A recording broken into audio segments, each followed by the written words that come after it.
according to this, the gain should go directly into the main pot.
All the other stuff is always plugged in the same place. Yeah, I don't believe any of that stuff. Yeah.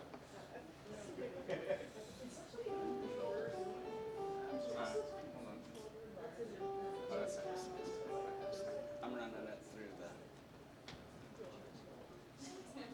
Yeah, that's the only thing. I thought I had something figured out. No. Yeah, so that's for some reason that's the only one that seems to want to work.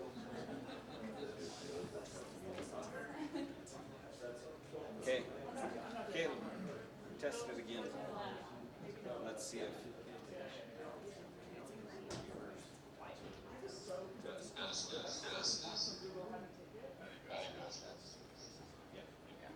Okay. It's going to be a slight echo. That's good.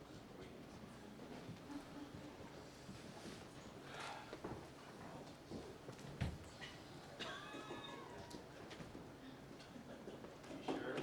Good. This is what we're going to get right now. We're good. Very confident there, but Yeah. definite maybe. Definite baby. Go ahead. All right. We are 8:58. We will go ahead and resume again. And we are on, well, we're actually, we're still on agenda item number 1. I'm going to close that out. And just for funsies, I think we were on the county advisory boards via Zoom, identifying themselves. So, Mr. Cooney, I see you up on the screen there. If any of the county advisory boards attending via Zoom would unmute and be recognized. Good morning. Jim Cooney, Elka. All right, we hear you, Jim. Thank you. Mr. Bunch. Glenn Bunch, Mineral County. Paul Dixon, Clark County. All right, thank you. Paul Dixon, Clark County. Thank you. Kevin Carr, Douglas County.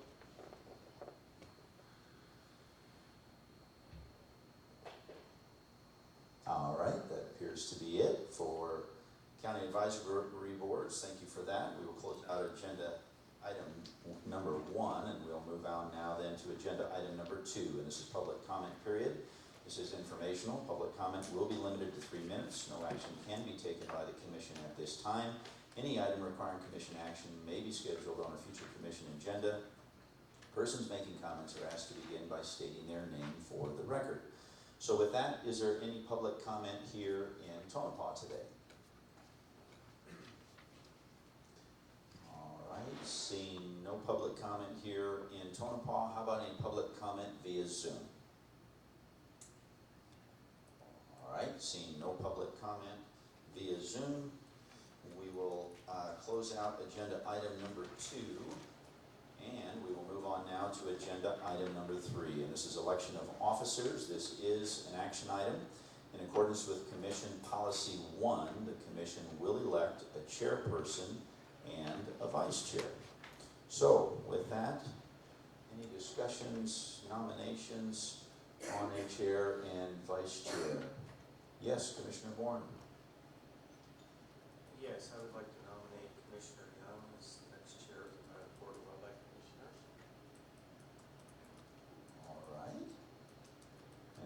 other thoughts or ideas? All right. Seeing none. We can, my understanding, do both the chair and the vice chair all in one. So we do have a nomination then for Vice Chair Young for the chair position. Any thoughts on vice chair? Yes, Commissioner Bourne, sure. Yes, I'd like to nominate Commissioner Keel as the next vice chair after Nevada Board of Wildlife Commissioners. All right. Anybody else? Any thoughts? Second. Mr. Booth, thank you. Commissioner Booth, all right. Anything else? All right. I figured it would just automatically go to the two that didn't show up. I mean, that's the penalty.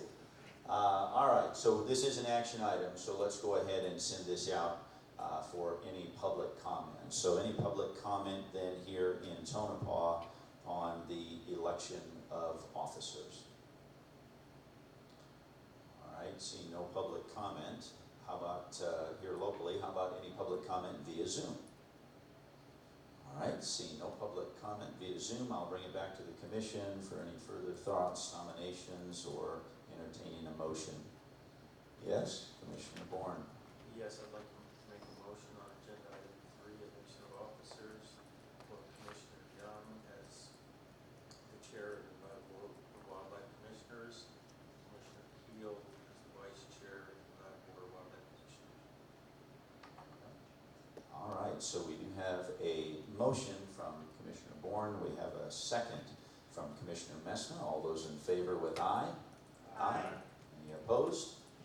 All right, that motion so carries. So with that, we'll hand this item over to Chair Young. So, thank you, Chair Young.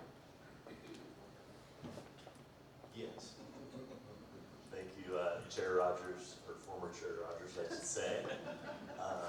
It's been a pleasure this last 2 years to serve as the Vice Chair with Chair Rogers and the entire Board of Wildlife Commissioners, and looking forward to the next year as the Chair, and looking forward to working with Commissioner Kill as the new Vice Chair of the Commission. So with that, we're going to go ahead and close item number 3 on the agenda. We're going to open agenda item number 4, approve the agenda. The Commission will review the agenda and may take action to approve the agenda for August 14th, 2026. The Commission may remove items from the agenda, continue items for consideration, or take items out of order, and this is for possible action. I don't see any comment from the Commission. So with that, Secretary Jeanette. Thank you, sir, and congratulations. One point I wanted to clarify or provide the opportunity for the commission to make a selection is on the field tour. The way it is listed right now, it says it will begin at the close of agenda item 12. I'm anticipating that that'll be about lunchtime. So if the commission would like, we could delay the start of the field trip long enough so folks could get lunch, and then we could start it an hour after close of agenda item 12. Thank you, Director Jeanette. Yep, that sounds good with me. All right, with that, I don't see any other comments from the Commission, so I'll take it out for public comment here in Tonopah. Doesn't look like any. We'll go online to Zoom. Nothing on Zoom. All right, we'll bring it back to the Commission for a motion. All right. If there's no further discussion, I'll go ahead and make a motion for approval of today's agenda as presented with the one noted addition from Secretary Janae on the start of the field tour 1 hour after agenda item 12. We've got a motion. And a second from Commissioner Bourne. So we've got the motion from former Chair Rogers, second from Commissioner Bourne. All those in favor with aye? Aye. All those against nay? Motion passes unanimously. All right, we'll close agenda item number 4. We're going to open agenda item number 5, approval of minutes. Commission minutes may be approved from the June 26th and 2026 meeting. This is a possible action item. So with that, any comments from the Commission? Doesn't look like any. We'll go ahead and take this out for public comment. Looks like we don't have any.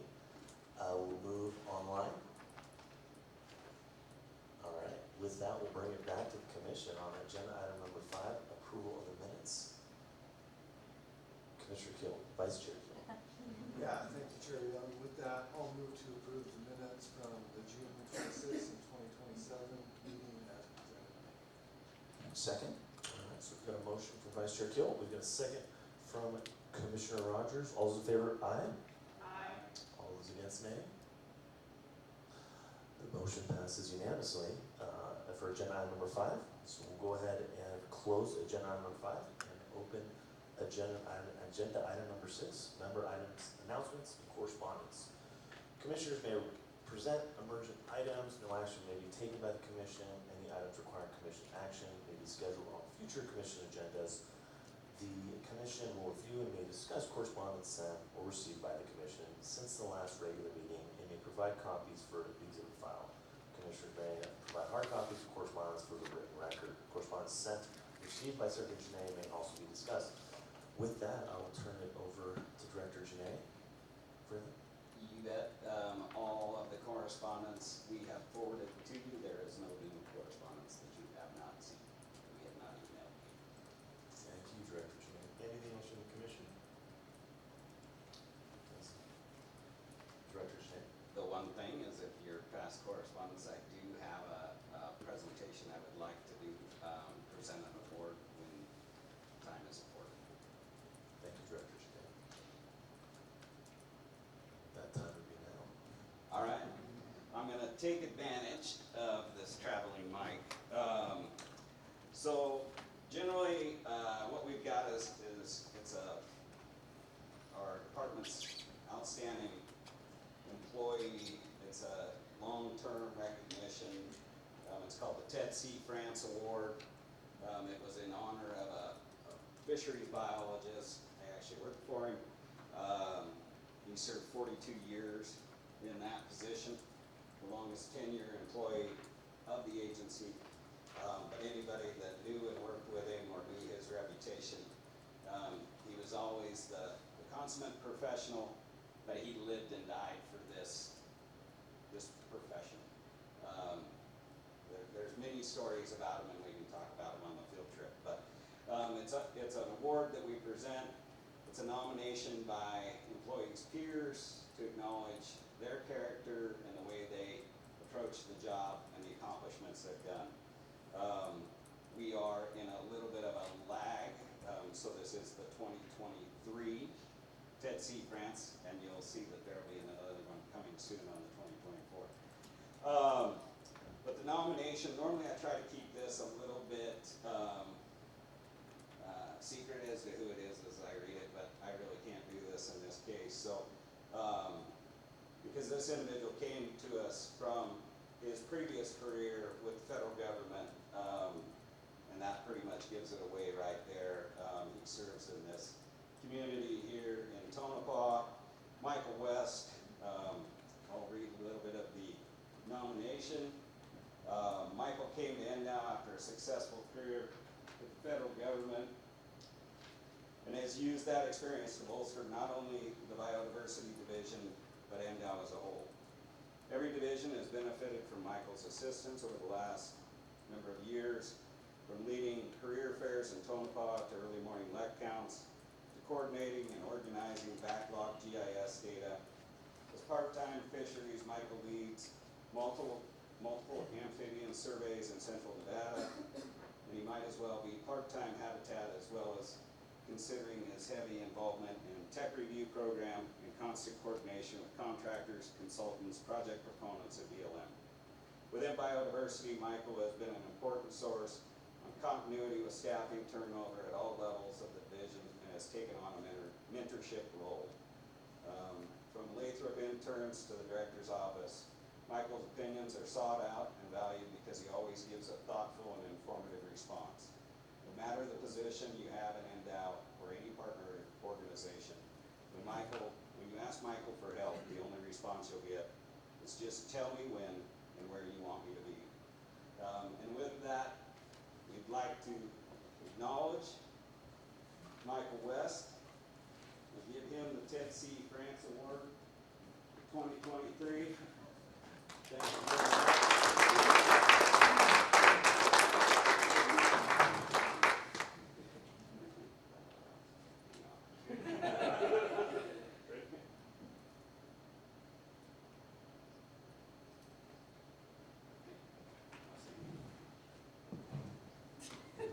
sure what I should say here. I was not expecting this. Thank you very much from everybody, Jasmine, the Tonopah crew, the ex-Tonopah crew, Joe Bennett. Really is I view this, it may have my name, but it's a team award. It is one end out. Yes, I work across a lot of different divisions and different things, but all of us do. So, with that, thank you very much. I appreciate it.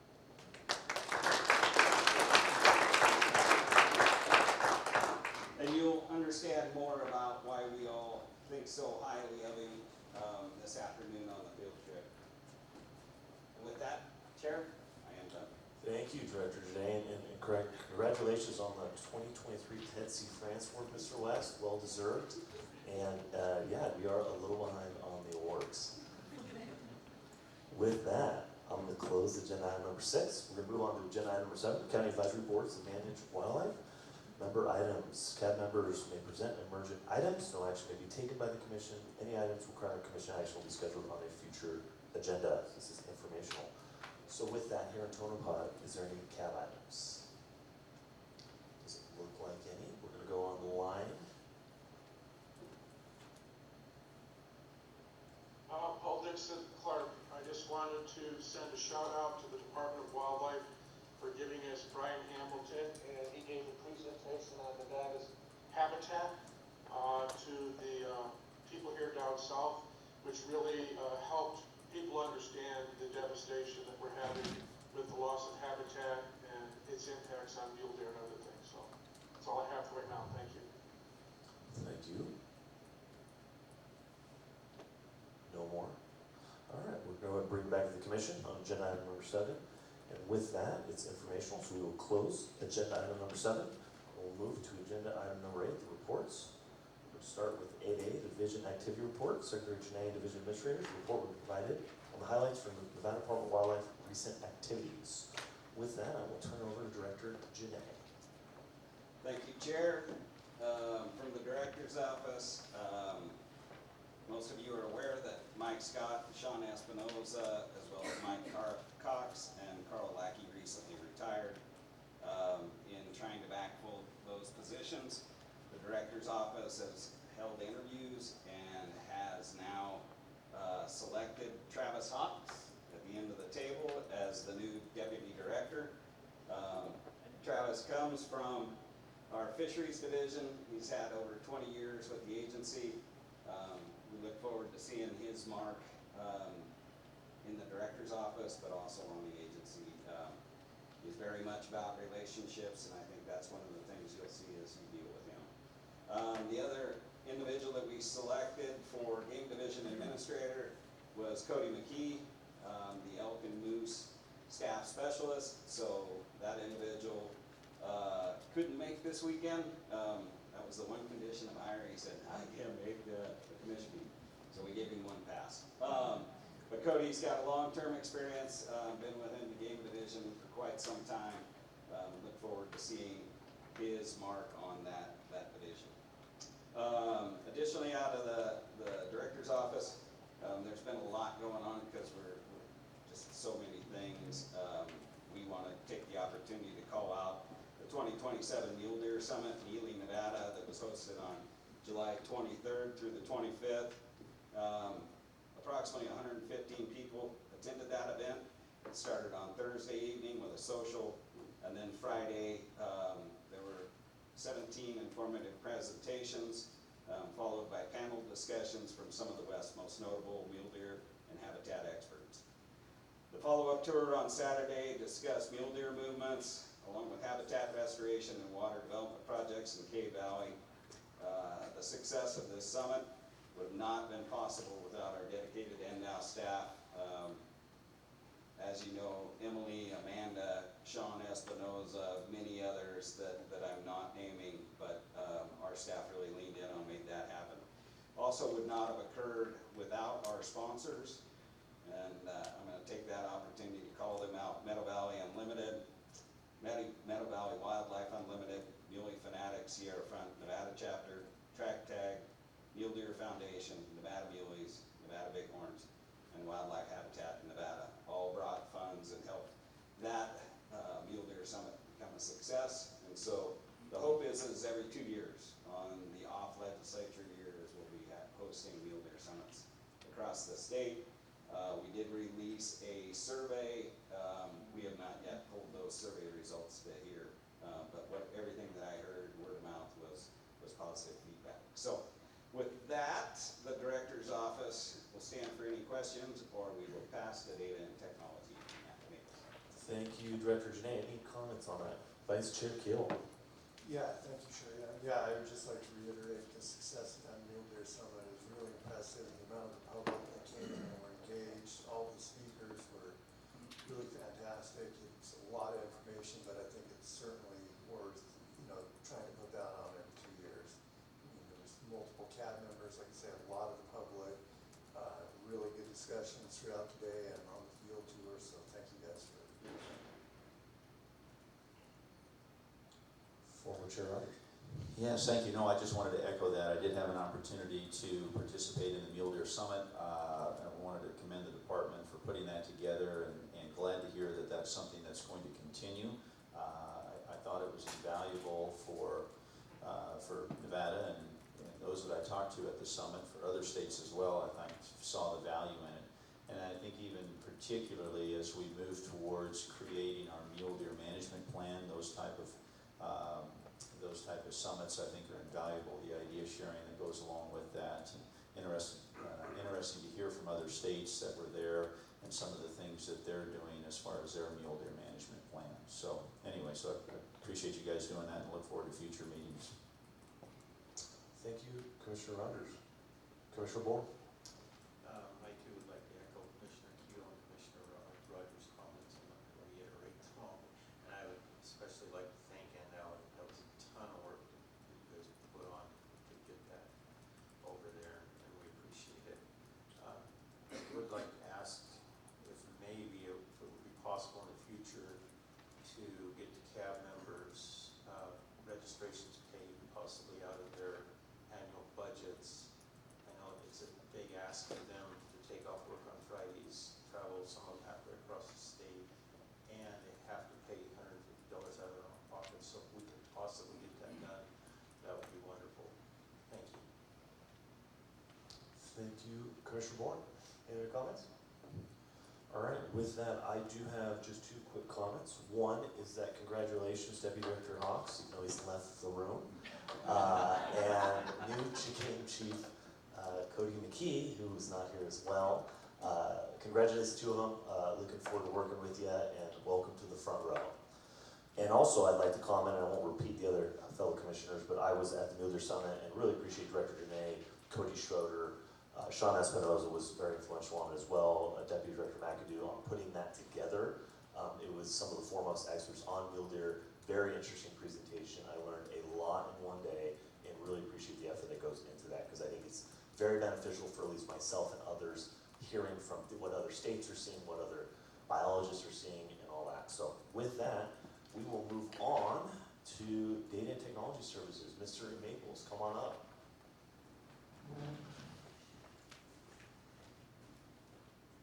Morning, Chair Young, members of the Commission, Matt Maples, Data and Technology Division Administrator for the record. The summer draws and application periods are in full swing. The second draw for big game tags closed on June 15th and results were released on June 26th. The Overton WMA Dove application period closed July 13th and results were released on July 24th. The Sheldon Sage Grouse Hunt and the new season for fall turkey application closed on August 10th. Results for both draws are planned to be released by August 21st. The waterfowl application periods, which includes swan permits, Key Pittman, and the Overton WMA waterfowl reservations, will open on August 17th and close September 7th, and results for those draws are planned for release by September 18th. The department recently sent a letter and emails to archery pronghorn and mule deer hunters in units 021 and 022 concerning the bug, Fred Mountain, and Downing fires, which may impact their access and hunting opportunities. We convey that there are still areas within these units that provide hunting opportunities, and to refer to a map provided for alternate areas to consider. Additionally, we encourage them to check perimeter map for the latest fire acreage, perimeters, burn areas, and closed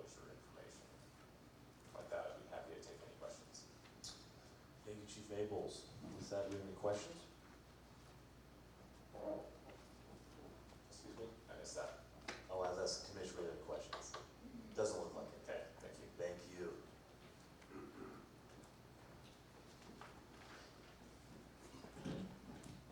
Good morning. For the record, Aaron Meyer, Conservation Education Division Administrator. The Conservation Education Division received 7 national awards, including 3 first-place awards at the Association for Conservation Information Conference last month in Oklahoma. ACI represents the communicators, educators, and marketing specialists from all state and federal wildlife agencies across the country. The department was recognized for the agency's website, newsletter, safe boating and chronic wasting disease campaigns, both the fishing regulations and the small game hunt book, and a 1-page agency fact sheet that we developed for the legislative session. The department's social media presence continues to grow throughout June and July, helping expand our reach and connect with more Nevadans. During the reporting period, the department gained more than 5,000 new followers across Facebook, Instagram, and YouTube, surpassing 100,000 total followers. Department content generated 3.8 million impressions, 126,000 engagements, and 1.1 million video views. Much of that growth was driven by timely wildlife management and conservation stories, including the Corellian bear dogs, bear awareness, hunting opportunities, and outdoor recreation. And with that, I can answer any questions. Thank you, Chief Meyer. Any questions, Chief Meyer? Yes. Commissioner Rogers? Yes, thank you for that. Couple of things real quick. First off, I don't know who the young lady is that does a lot of the social media that I see that's part of the department. She's doing a fantastic job. I like seeing her on there. I forget her name, but nonetheless, I wanted to call that out. And then also, now that school seems to be back in session, I think through most of this state, I'm just curious what, from education standpoint, what the plan is, or if there is a plan this coming year for getting into the classroom, as I know the department has in years past. For the record, Aaron Meyer. Her name is Kenzie, and I'm going to massacre her last name, Marjat. She's said it to me 100 times, and it's a very difficult name. Yeah, we're very excited to have her. She's our newest public information officer, and she is. We're trying to get her to reel it back because she's at a 12 all the time, so we always. But it's great. Don't reel it back. Yeah. I didn't know she had that wig and mustache in her like she didn't go out and buy that. She owned a wig and mustache for that one post about free fishing day. So fun person. Yes, we have big plans for when school starts. We love being back in the classroom, and so trout in the classroom and our outdoor educators will be statewide trying to get in as many classrooms as we can. We like kids, and we like to let them know why this is important.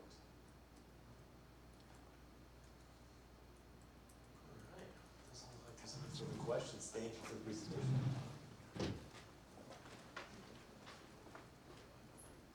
Mr. Crookshanks. Good morning. For the record, Chris Crookshanks, Fisheries Chief.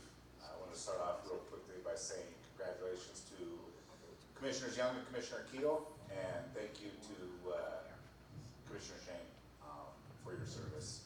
Also want to say congratulations real quickly to Cody McKee and Travis Hawks in their new positions, and also congratulations to Michael West.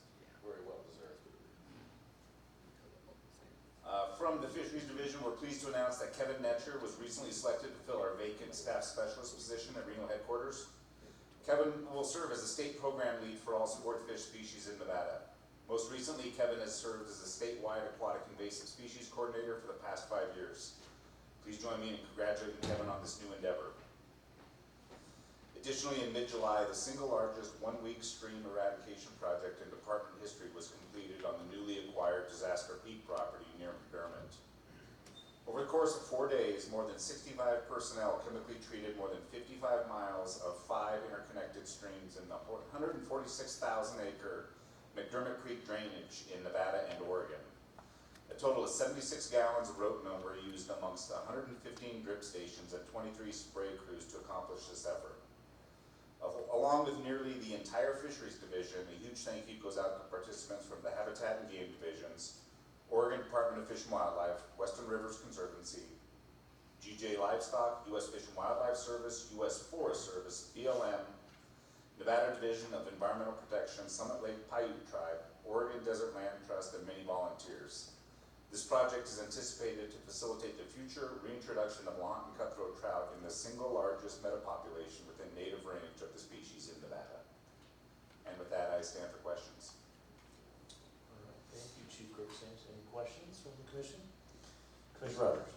Yes, thank you for that update. I was just curious, with the Ward fire, I know they had closed Commons Lake and were dipping out of that. Just curious if that's now reopened and available for anglers, or what the story is with Commons Lake.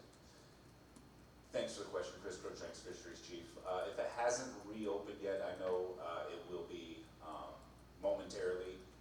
I know we were going to get a press release out and do some social media posts about that, announcing that it was back open. But I'm not certain if it was.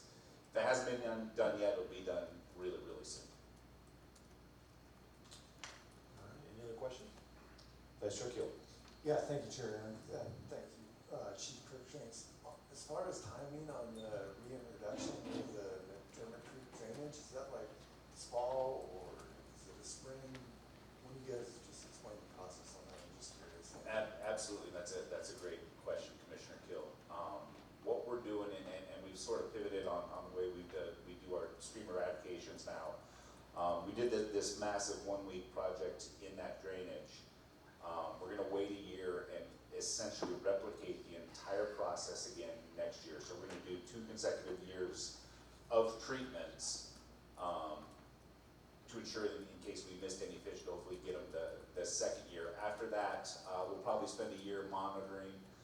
Traditionally, we just use electroshockers to monitor it and see if we can find fish. We've got some new tools in the toolbox now. We'll use eDNA technology to see if the project was a success. Then, if it was deemed successful, we'll move to reintroducing fish after that. That's a great question. Yeah, interesting. Thank you. All right, thank you. Don't we have any further questions? Thank you, Chief Crookshanks.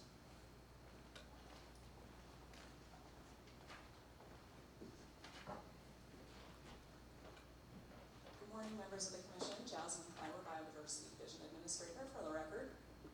Division is happy to announce the launch of the Steptoe Bat Cam at Steptoe Wildlife Management Area. Following recent construction of the bat condo that I described during the June Commission meeting, as well as system testing, we have a short demonstration that we'd like to play now. So we'll see if we can get this video up, and I apologize if you guys can't see it very well. So what we see here is the interior of that condo that we highlighted last month. You can see all of the different slats. Those were roughed up, and that's really those areas where the bats will roost in.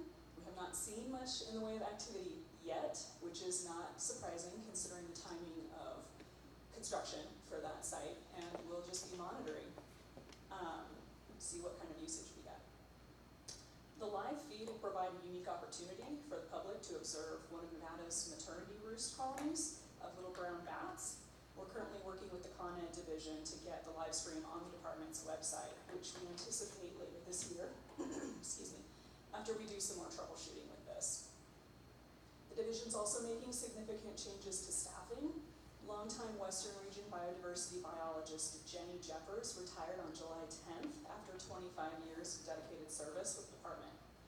Recruiting for her position is currently underway, as is recruitment for a vacant biologist position out of our southern region. In addition to those 2 positions, the division welcomed the new technical review staff specialist, Nikhil Narkid, on August 10th, strengthening NDOW's capacity to provide wildlife technical guidance on development projects and infrastructure projects.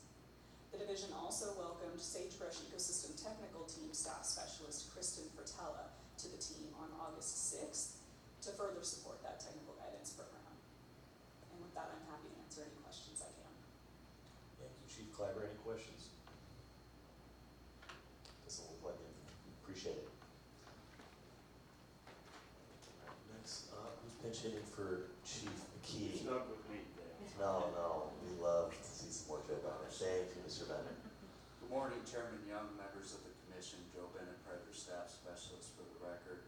Please bear with me. We got got a little excited on our notes, and this will take me a second.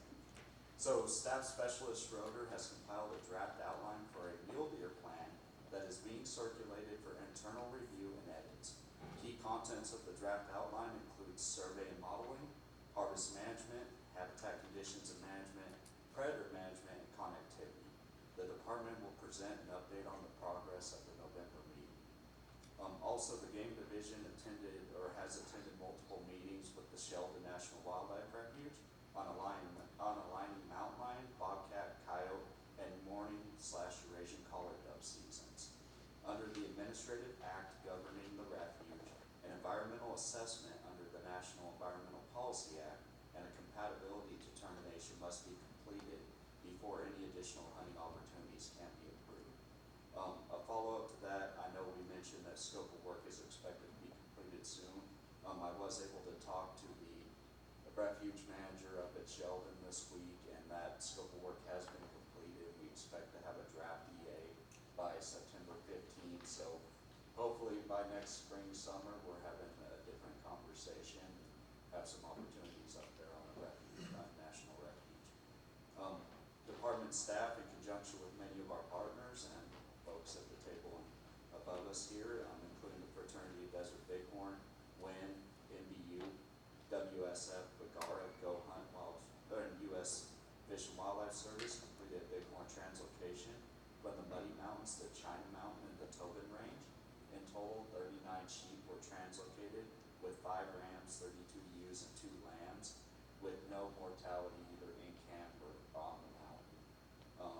29 of those 39 sheep were fitted with GPS collars. We've had 1 mortality event to date, and we continue monitoring those sheep. So things have been successful. And that mortality event was a predator event, and we've been conducting work in that.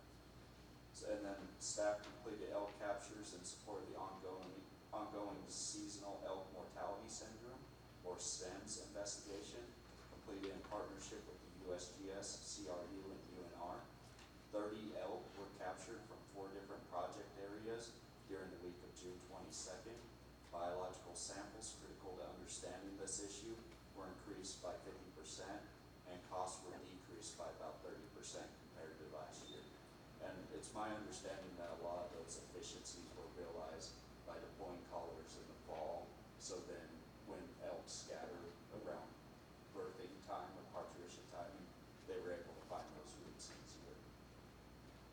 And then, one topic you might have heard this week to your attention, so in accordance with Commission Regulation 2507, the 2025-2026 and 2026-2027 big game seasons, staff initiated an emergency depredation cow hunt with a quota of 10 tags in a portion of Hunt Unit 231. That area of that hunt was less than 3% of the entire area. To address ongoing and emerging elk depredation concerns on private lands in Spring Valley, above Spring Valley State Park.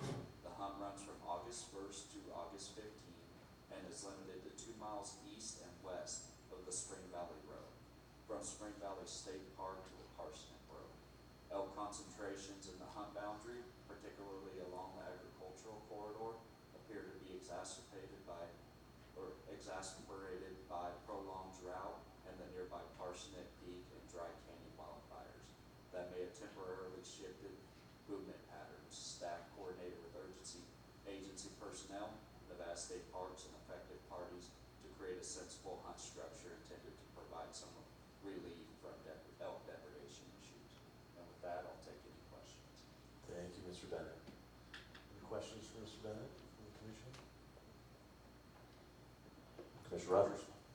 All right, thank you. Not necessarily a question, but just a statement more than anything. I was interested to hear you say about Mr. Schroeder working on a preliminary mule deer management plan. I know we've talked a bit about that, so excited to hear that that's moving forward, and look forward to additional conversations between now and the November meeting, and we'll definitely look forward to a presentation in November then.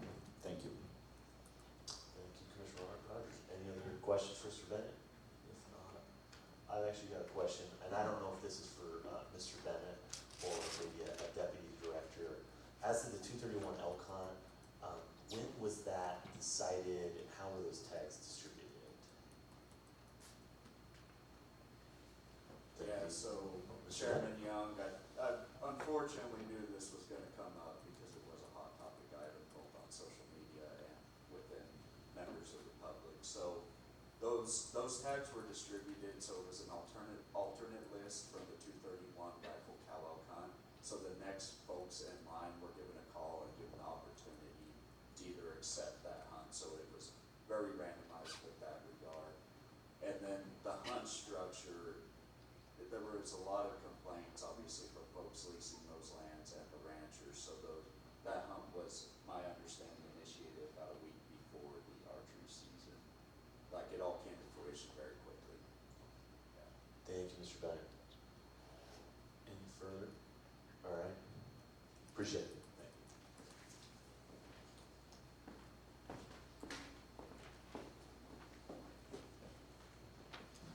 Good morning, Chair Young, fellow commissioners, Mark Reese, Habitat Division Administrator for the record. As you guys are all aware, wildfire activity is well underway in Nevada. Just an update as of this morning, we have 529 fires that have consumed 352,000 acres across the state. 231 of those fires have been human caused, 212 are due to natural causes, and 86 undetermined. In Washoe County, the bug and stallion fires continue to burn. The bug fire is over 91,000 acres, the stallion fire over 44,000 acres. That's hunt units 021, 022. Bug fire is 31% contained, and stallion fire is 44% contained. Other notable fires across the state include Mouse Meadow in Nye County, Grapevine, King Springs, and Quail Springs in Lincoln County, the New Pass in Churchill and Lander counties, and Chimney Fire in Elko County. Staff are monitoring wildfire activities, working with our federal partners. We are tied in closely on some of the restoration rehabilitation planning and bringing resources to those high wildlife value resource areas. In addition to those efforts, biologists are preparing to treat over 80,000 acres of invasive annual grasses this August and September to reduce wildfire risk and improve native plant communities. In addition, approximately 30,000 acres of pinyon juniper treatments and multiple spring and stream restoration projects are underway to restore sagebrush habitats, improve watershed function, increase water availability, and enhance habitat resilience during ongoing drought. On to water development. Water development crews recently completed the 12-mile guzzler rebuild in Hunt Unit 077 following the 2025 Hawk Canyon fire, and also finished the North Marble guzzler rebuild in Hunt Unit 114. Construction of the wall guzzler in Hunt Unit 134 is scheduled for this weekend. Staff also hauled water to 8 guzzlers in southern Nevada and 12 in eastern Nevada. And currently staff are evaluating all the guzzlers that need water hauled to them consistently and looking to improve, make upgrades, so we're no longer hauling as much water in future years. And then the last item we have is on the Windermere Hills. There is a celebration and ribbon cutting event scheduled for August 28th with all partners, and media releases are expected to be following that ribbon cutting event.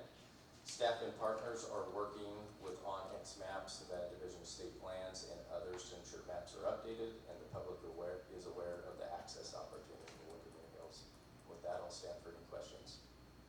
Thank you, Chief Freeze. Commissioner Mesna.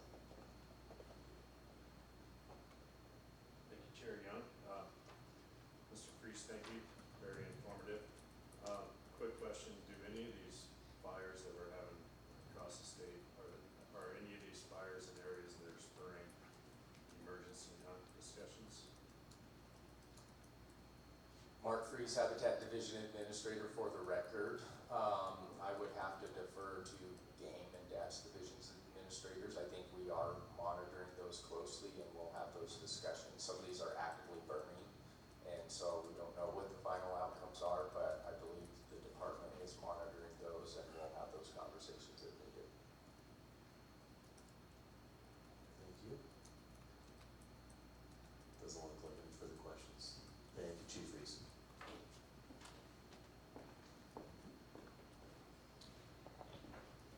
Captain Kramer. No, actually, I'll be talking. Chief Knight. Yes. Good morning, Commissioners. Congratulations to Chair Young and Vice Chair Keel. Chief Gilmore and Christy Knight for the record. Thank you for accommodating me being online. I'm in the get ready to evacuate zone, so I figured I should probably stay home in case I have to evacuate. And as far as Commons is, it is open currently. It just opened this week. So some of the highlights for the Law Enforcement Division.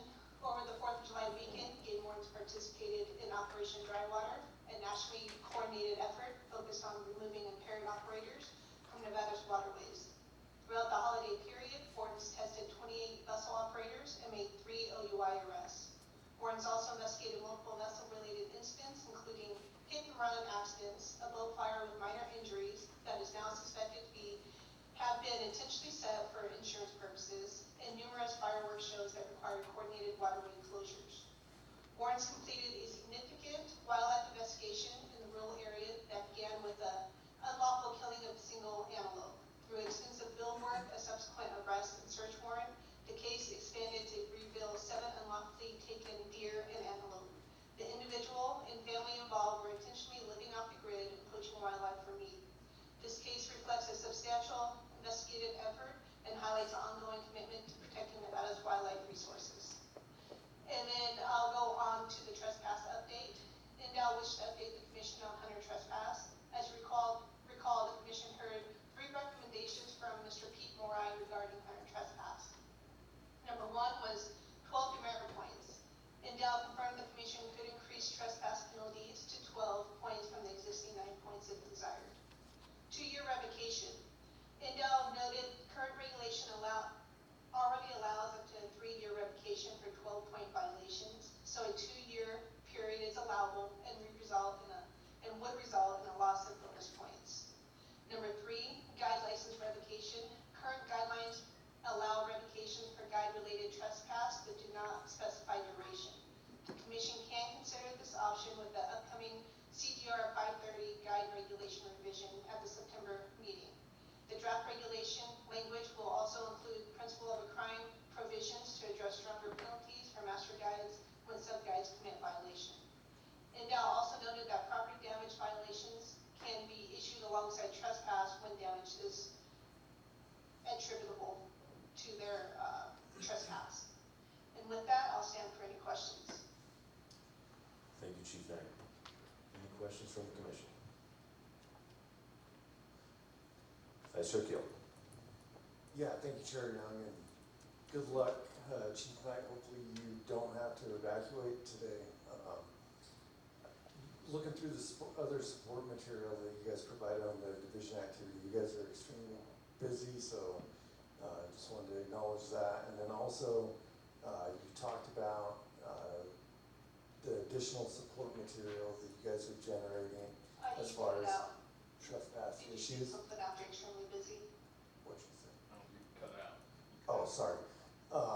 The additional support material that you guys provided regarding the trespassing issues, is that available? And if so, can I get some copies of that? As far as the ranching and ag communities, that's probably one of the biggest topics and feedback I personally get. I know the department keeps it front and center. It's been in the director's message in front of the hunt books. It's out there all the time, but I was just curious if I can get some of that information. Absolutely, I can get that to you. Thank you, Chief Knight. Thank you, Vice Chair Keel. Any other questions, Commission? Commissioner Board? I guess I'd just like to ask for a copy of the information as well. I know it's been, Yes, I can do that. thank you, it's been a full year since Commissioner Moore made that presentation, and I guess I'll state frankly, I'm disappointed that it took a year for us to hear back from NDOW on the issue. I wish we would have heard sooner from them. Thank you, Commissioner Board. All right, so thank you, Chief Knight. Thinking of you and others in the bug fire evacuation zone, and it's really an unfortunate situation right now that it's really bad. With that being said, I as well would like to see, I think we're anticipating a presentation on the trespass from Chief Knight Department, probably the September meeting, and also on that, I remember the previous discussion of the difference between trespass and trespass with property damage. And I think that was one of the main focuses I'd like to see at that September meeting. Director Janae. Thank you, and so that will be coming, and that was something that was actually, you know, as we supply that guide regulation language to LCB, what we got back was a very long ways from what we wanted it to be. So that is the reason for the delay in getting back in front of the commission with that piece. So this conversation, while it has been, you know, approximately a year, is like, it went through a regulatory process. LCB gets their cut at it, and that's why it is not here today. That's why we're still in conversations with LCB to straighten out the language. Thank you for the opportunity, Chair. Thank you, Director Janae. Commissioner Ford. Has there been communication with, Mr. Moran to that effect?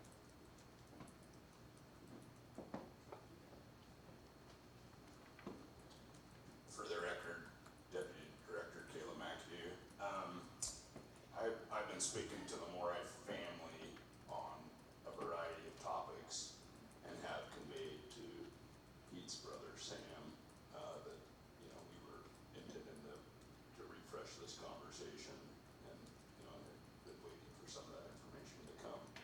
I personally have not spoken directly to Pete for quite some time, but have been in conversation with the family. Thank you. With that, doesn't look like there's anything further, so we will close 8A, Division Activity Reports, and move on to agenda item 8B, Litigation Report. Deputy Attorney General Nicole Ting, a report will be provided on the Nevada Department of Wildlife litigation. Deputy Ting. Yes, thank you, Chair, and good morning, Commissioners. The litigation cases that myself and Deputy Attorney General Yen are handling are proceeding accordingly. There are no new updates on the cases from last commission meeting. So if any of the commissioners have any specific questions about specific questions about specific cases, I can answer those. Thank you, Deputy Ting. Doesn't look like it. All right.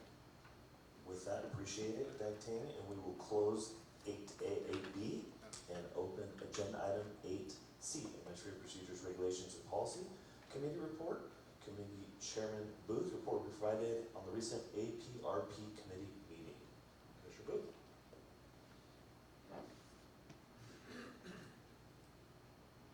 Thank you, Chair Young, and congratulations to you and Vice Chair Keel. The Administrative Procedures, Regulations, and Policy, APRP Committee met on July the 21st to discuss Policy 65 and Commission Policy 66. Commission Policy 65 advanced to the Commission for a first reading with no suggested changes. Commission Policy 66, did I say 66? Commission Policy 65 advanced to the Commission for a first reading. Commission Policy 66 advanced to the Commission for a first reading with two suggested changes. The changes included distinguishing WMAs from cooperative WMAs and adding NRS references to the grazing and farming sections. Habitat Division Administrator Mark Threes will be presenting both policies at the close of this report. Lastly, a future APRP meeting will be held in November to hear Commission Policy 24. Thank you.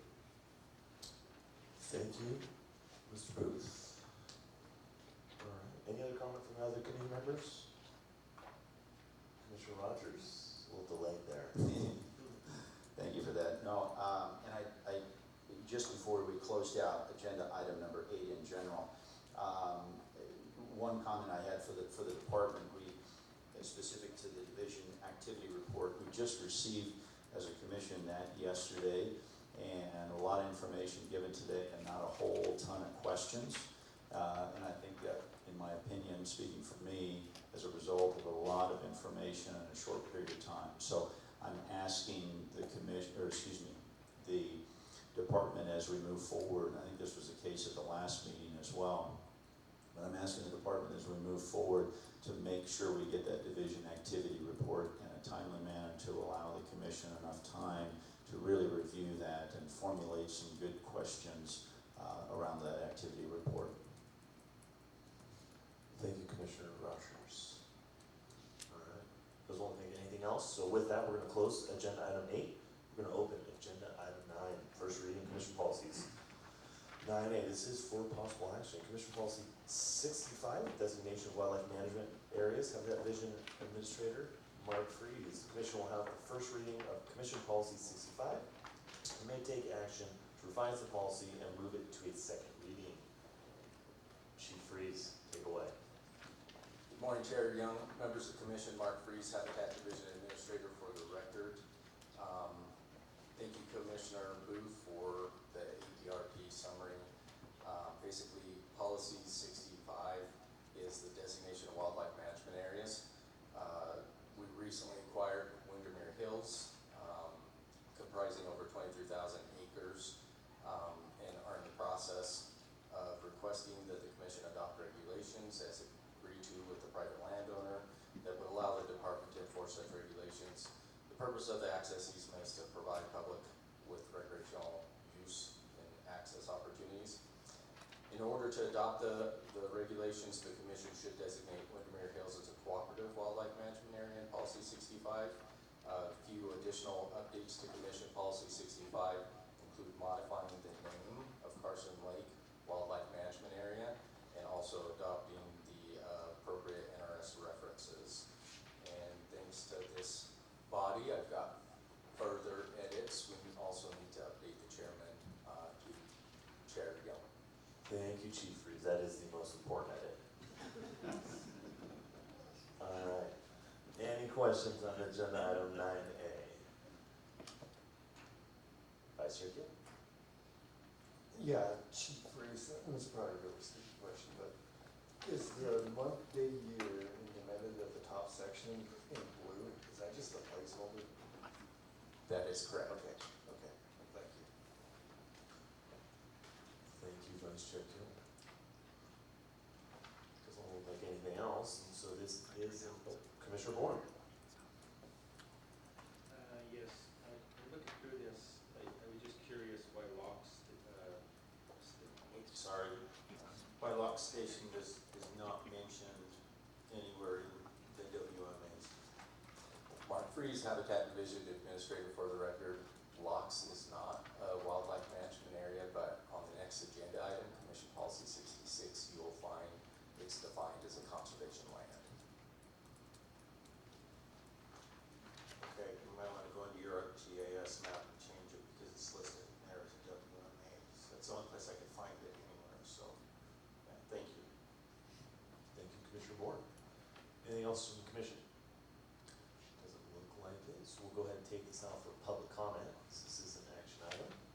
Any public comment here in Tonopah? Doesn't look like it. Any public comment online? Linda, is that a maybe? No public comment online. All right, we'll go ahead and bring this back to the commission. That's agenda item 9A. For motion or Vice Chair Gill. Yeah, thank you, Chair Young.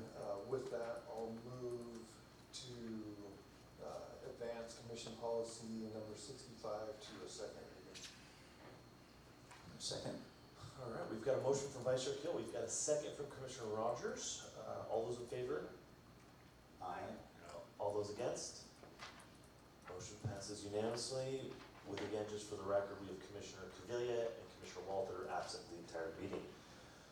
All right, with that, we're going to move on to 9B. It's Commission Policy 66, Management and Use of Wildlife Management Areas and Conservation Lands.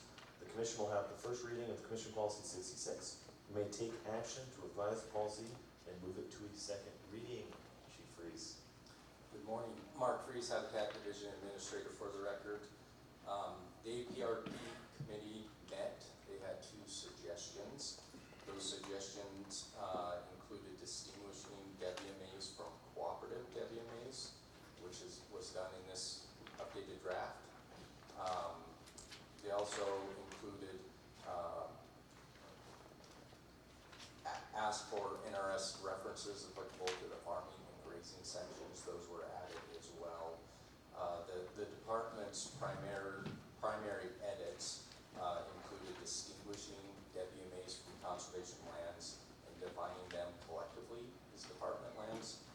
restructuring, reorganizing, and updating some of the language in the document. So there is a lot of changes in the markup version, as you'll note. The majority of that was just due to the reorganization of the document. With that, I'll stand for any questions. Thank you, Mr. Freeze. Any questions from the commission? Commissioner Munn? Thank you so much, and appreciate you incorporating the comments from the APRP committee meeting. The only comment that I had, and I'm just curious, we have listed here that a statement in the grazing practices that appropriate livestock grazing may provide a viable and cost-effective management tool for enhancing wildlife habitat conditions. I'm just curious if there's a value, and I've put this to my fellow commissioners to kind of work through with me, if there's a value to adding the language or maintaining. So in other words, it is enhancing or maintaining wildlife habitat conditions. In some cases, I think grazing, is a really powerful tool for just simply maintaining, and setting that bar at enhancing maybe a little bit too high. So I'd encourage and invite some discussion about that, and whether or not that's a good idea or a bad idea to include that. But that was just one thing that flagged for me when I was reading this again. Thank you, Commissioner Munn.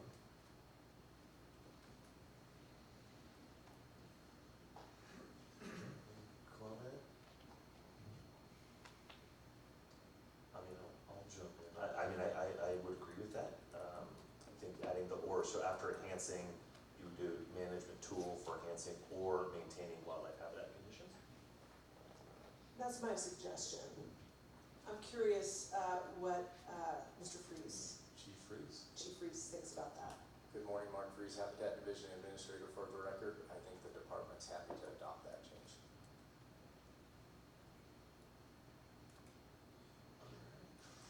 That doesn't look like much further, so this is an action item. We're going to take out the public comment here in Tormont. Doesn't look like anyone's coming forward. Anyone online? Nothing online. All right, we're going to bring back to the commission. Apologize, we'll do that. Linda.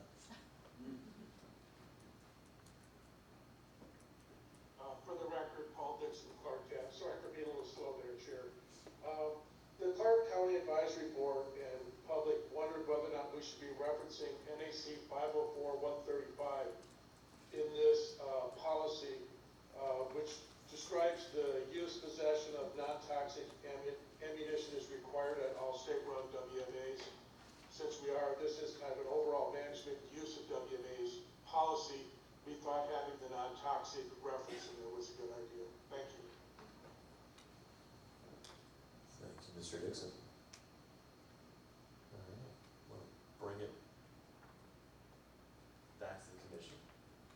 For any further comment, I will again voice my opinion, and I support Commissioner Munn's adding or maintaining. I just want to make sure we're going to get that Shane Rogers name out of there at the bottom. And outside of that, Vice Chair Keel.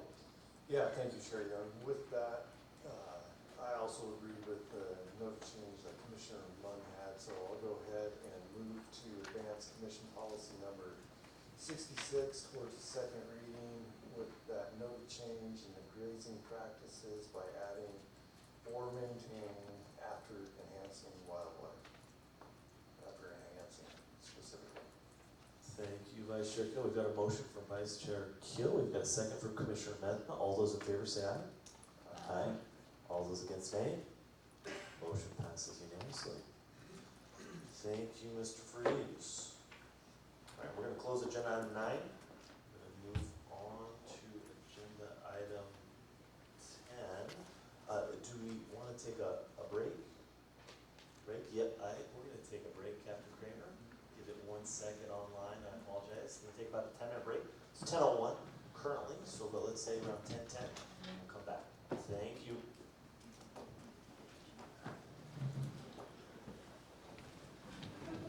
Hello. How's it going? Yeah, no, we're switching now.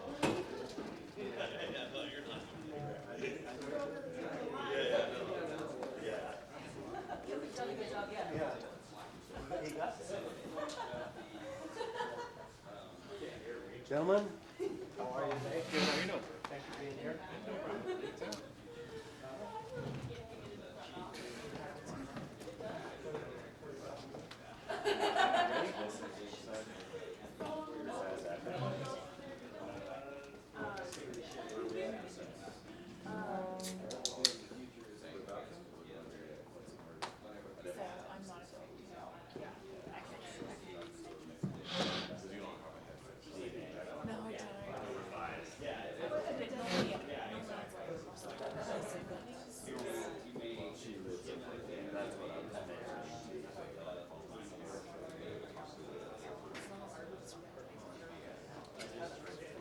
Glad I brought that to your attention. It was kind of awkward. I was like, we don't know if this is a problem. Okay, I know exactly where you're coming from. That whole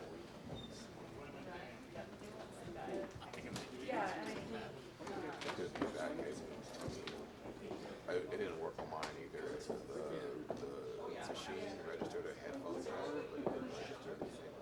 And it does need drivers too. Yeah, I just It's just pushing on. Yeah, that's what I thought. But the only information was wrong. It was like beyond. Answer. no. Well, yeah, I guess I'll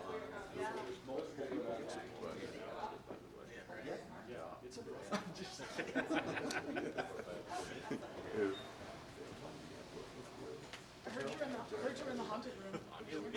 Am I in the haunted room? I heard you were. There's a haunted room? They're all red. No, I'm not in that room. I'm not in the like, no, I think you're in the children's room. No, I'm in like a normal room. Oh, are you on the third floor? Yeah, the third floor stairs are supposed to be haunted rooms. Oh, the stairs. I mean, that place definitely has a vibe. Yeah. Look downstairs. I will. There's a red lady. Oh. Yeah, well, I didn't see her last night. I don't think she's in my room. No kids? No, I had no visitors. No visitors. Just as far as I go. Or if they came, I slept through. Yeah.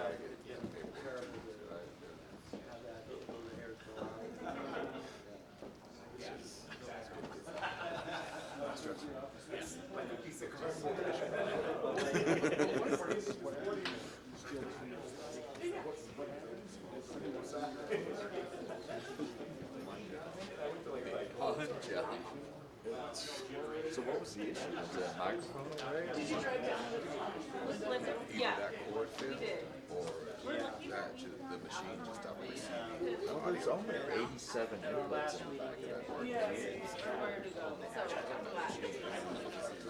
Network engineering, AVI, learning as you go. I have faith in you. It doesn't help that it smells out. There's mind to it all. Yeah. And I just,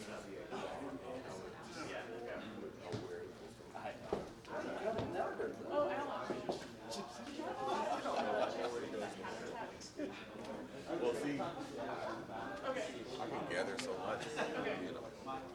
Like the panhead assemblage you got there. The panhead assemblage you got with that.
Oh, okay, that makes sense. That's what the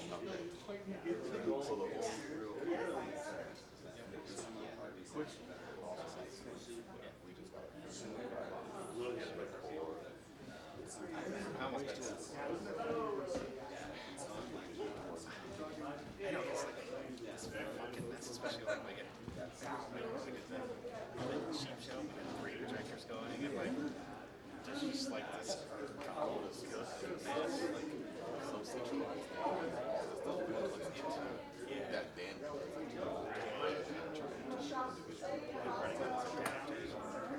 It might do.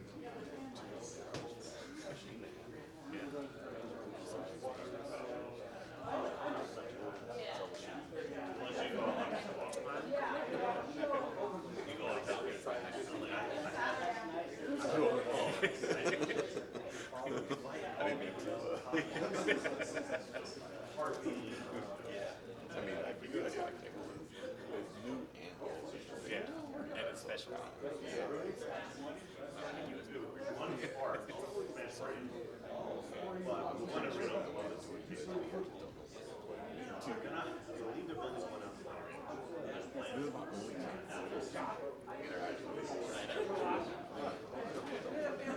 Especially when it's live too. Yeah, make it way more. Not very aware.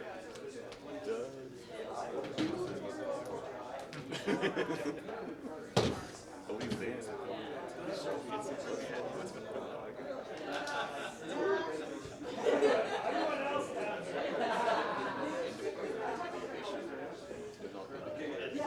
It's like it's just not getting there. So it's not you're not getting the EQ stuff. Yeah, number two. So that's like double. That makes me double.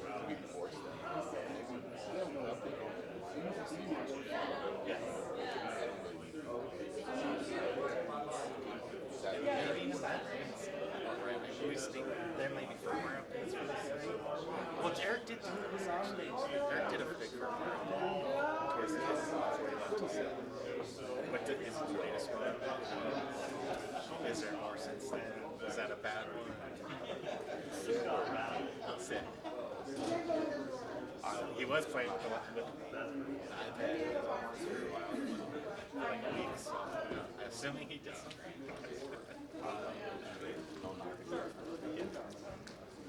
He understood that shit.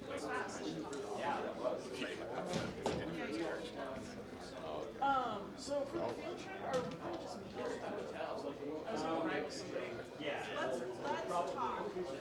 Because I just, I'm trying to. Oh, okay.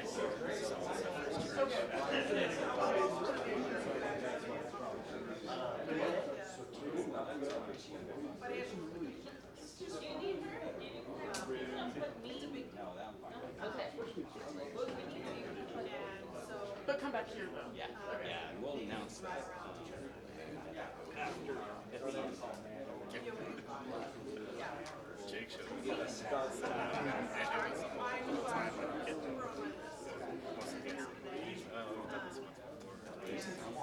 Yeah, by the time you did it, I was confused.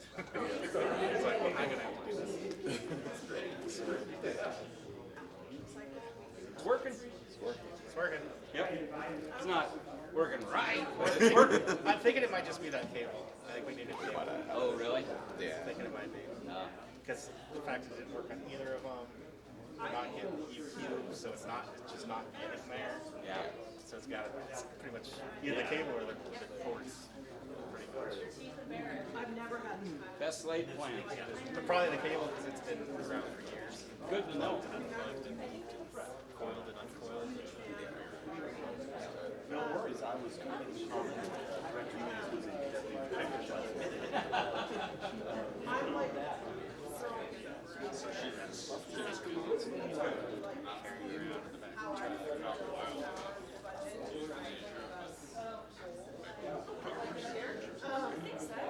Yeah.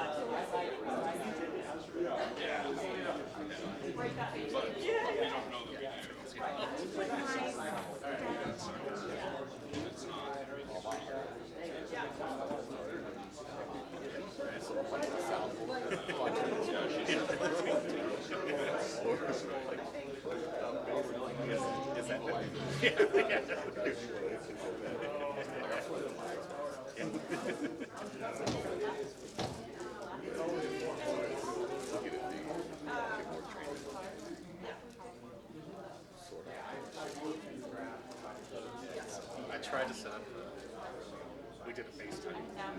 It's like convention season. Him to come in and offered to bring it into his place and do it there. Yeah. Or you able to see if you can replace it. No, I didn't.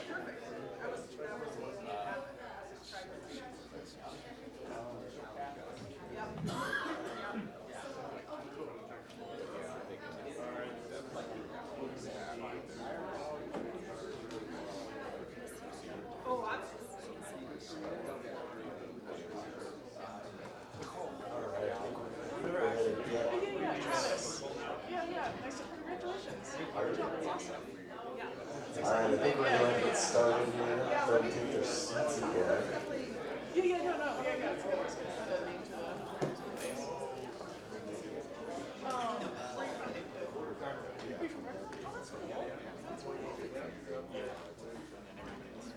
Oh, you do? Are you still there? Oh, that's great. Okay.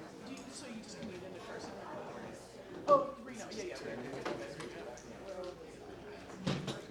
Yeah. Alright, thank you everyone.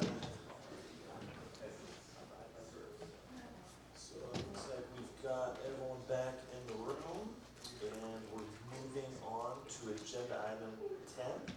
It's Commission Regulation Workshop, Public Workshop, possible action. 10A is Commission General Regulation 527, unlicensed salvage permits. Game Warden Captain Jake Kramer, the Commission will hold a workshop to consider a regulation amending Chapter 501 of the Nevada Administrative Code to create the salvage process and salvage permits for certain wildlife species through the direction of Senate Bill 215 from the 2025 legislative session. With that, Captain Kramer. All right, thank you. And good morning, Jake Kramer, Game Warden Captain for the record. This CGR 527, you guys have already seen, the Commission's seen this a couple of times so far, and has been read in its entirety both those times. This time, if you don't mind, I've taken this regulation based on our last commission meeting and made the changes and adjustments to it that you requested. So I'd like to just go through those with you instead of reading the entire presentation, if that's okay with you. Yes, please proceed.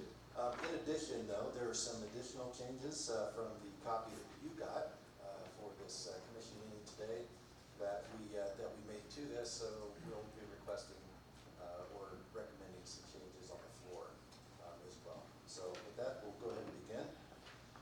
In section 1, which is the definitions, I believe it was Commissioner Walther requested that we cleaned up a bit to actually reflect what definitions look like in other parts of regulation. So working with Commissioner Walther on this specific area, this is what we came up with. So it now says vehicle collisions defined. Vehicle collision means any incident, and then it goes on from that point. In 1B, incidental event defined. So an incidental event means any unintentional event involving wildlife, which, and then moves on from there. 1C, non-incidental events defined. Non-incidental events means any event involving wildlife caused or contributed by intentional, reckless, negligent human behavior that directly or indirectly causes injury or death to the animal. So those are the revisions for that section. Section 2 is something that will need to be addressed on the floor today. So for the purpose of Senate Bill 215, Senate Bill 215 has been now codified and is part of now just NRS 501.1819. So that can be reflected in that. Section 2B. So where it says game birds is defined in NAC 503.045, except for crow. There was an oversight on my part on that, which it was addressed by some of our field officers. We need to add the word upland in that. So upland game birds as defined. And that would still allow for upland birds to be collected, but prohibited for migratory birds.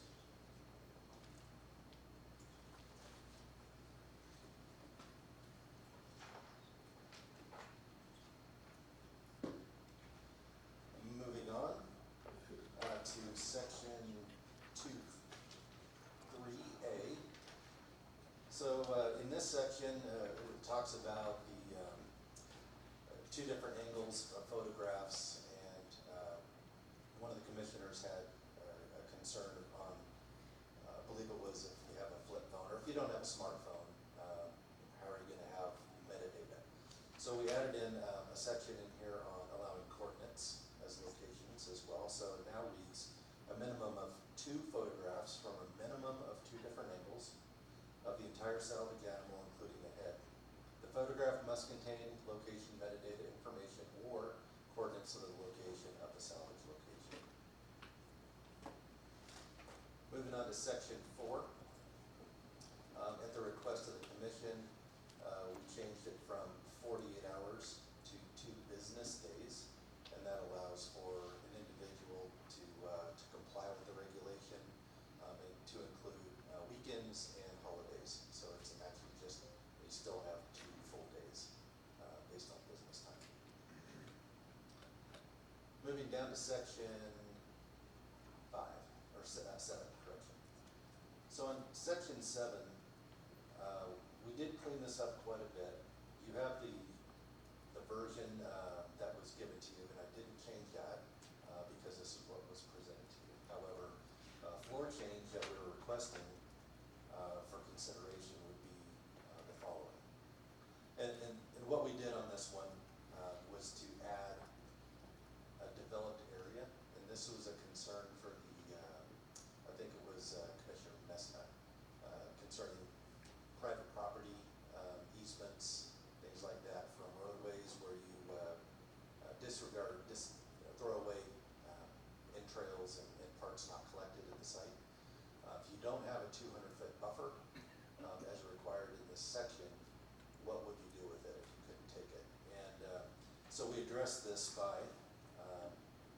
I'll read you first the version that is presented, and then I'll read you the version that we would like to have addressed on the floor.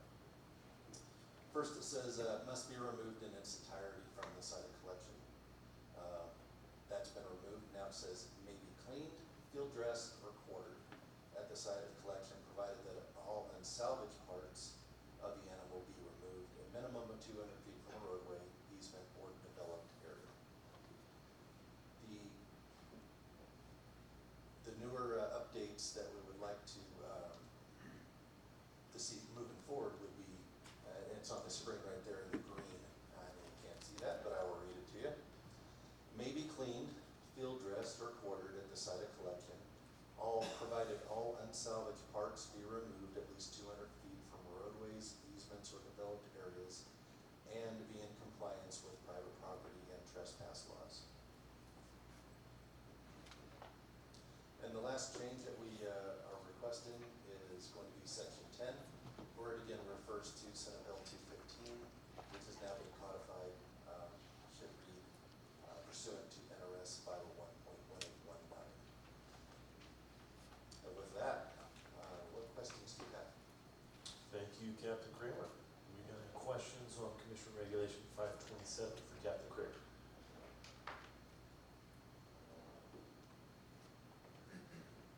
A little quiet. Don't see any. So with that, this is an action item. I'm going to take it out for public comment.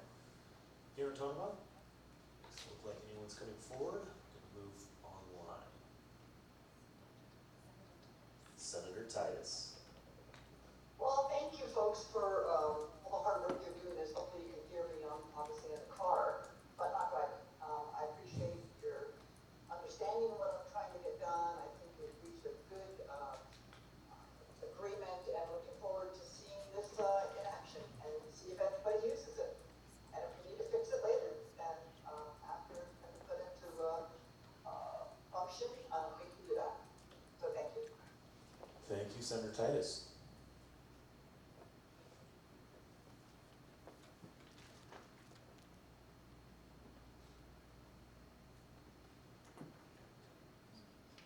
Good afternoon, Commissioners. Paul Dixon, Clark County, for the record.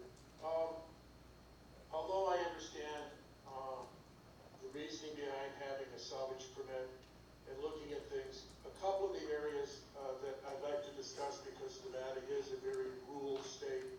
The first one really has has to do with the fact that we know that we're not allowed to discharge a firearm within a certain distance from a roadway. But the fact of the matter is if you're on 376 and 50 headed towards that intersection headed towards Eureka, what is the likelihood in any amount of reasonable time that you're going to have somebody come along if you've hit an animal and it's suffering? There has to be some sort of an exception where people in those sort of circumstances could euthanize an animal if they were being safe, and I don't know if that's possible. And the second thing is that in section 7 that we just went through here, where we talked about, salvaging the animal alongside of the road and moving it a minimum of 200 feet from the roadway, what happens if somebody hits an animal and it just lays there and they don't decide to salvage it and it just rots there? Doesn't the Department of NDOT come by and pick up those animals and remove them from the roadway? And so I'm wondering, when you have something like an elk that gets hit along 93 going north, is it even reasonable to think that somebody's going to carry all the parts of an elk 200 feet off of a roadway when considering the significant amount of weight? And won't this basically make people just not want to do the salvaging at all? And I'm trying to figure out why we wouldn't just, in the notification, the animals there have NDOT come out and pick up what's remaining after salvage. Thank you. Thank you.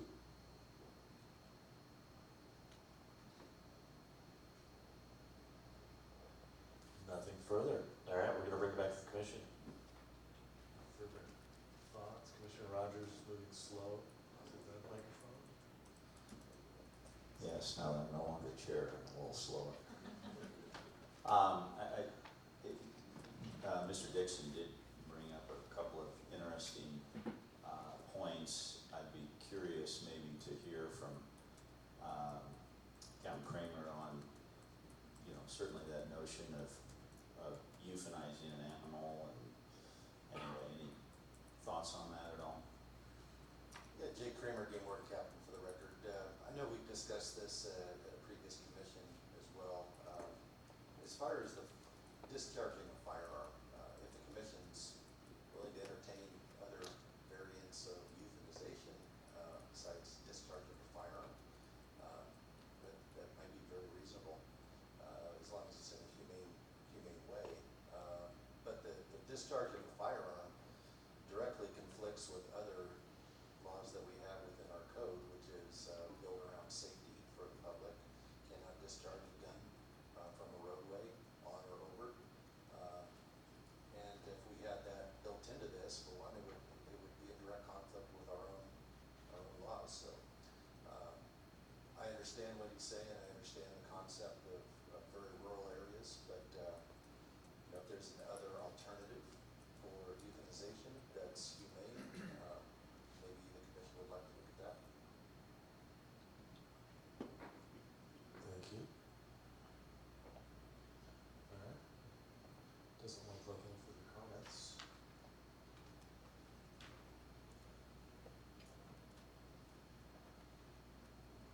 Motion, Commissioner Messna. Thank you, Chair Young. That, I guess I never really thought of it in that form or fashion, but in this statement here where it talks about being euthanized by a sworn peace officer, I guess I never really thought about that, but that does not dispatching an animal does not always require the use of a firearm. Does that mean, in that general context of this, that, the way it's saying right here, that only a sworn peace officer can euthanize an animal, but is that to limit that in regards to a firearm? I mean, if somebody needs to dispatch an animal and uses your pocket knife, we're totally legal there, correct? Jay Kramer, Game Warden Captain for the record. The intent of having a sworn peace officer to do this was to euthanize, was for firearms discharge, as that would be primarily the primary method of euthanization. And that was to establish a minimum level of training and liability for the Department was, if you were willing to entertain, bloodletting, any kind of thing like that, that would be, again, humane. I would probably want to refer to our game division or our state vet as far as the guidelines go on that one, what's a standard and what's not. I'm not up to date on that one, but there are standards in place for euthanizing animals in certain situations. Captain Kramer, I've got a question on the euthanization. Would you be concerned that this might create a gray area by adding the firearm by not a peace officer, in the sense of the animal in most circumstances is hit by a vehicle, and there's gonna be obvious signs of trauma in the pictures and what have you, or there should be. But now if you're adding a firearm into it, would that be a concern that, oh yeah, he was hit and I just euthanized them, but maybe he wasn't hit? Would that be a concern for law enforcement? Thank you for the question, Jay Kramer, Game Warden Captain. So, it always is. The standard answer from law enforcement is absolutely. We're always going to look at that because there's the other side of that. We always look in nefarious activity as a possibility. However, with that, we also have minimum photographs of the entire animal from various angles, coordinates, all these, not necessarily fail-safes, but things for us to follow up on investigating the area and the site to figure out if that was really a vehicle accident or not, if we have any concerns about it. So I don't think it's an issue. Okay. Thank you. All right.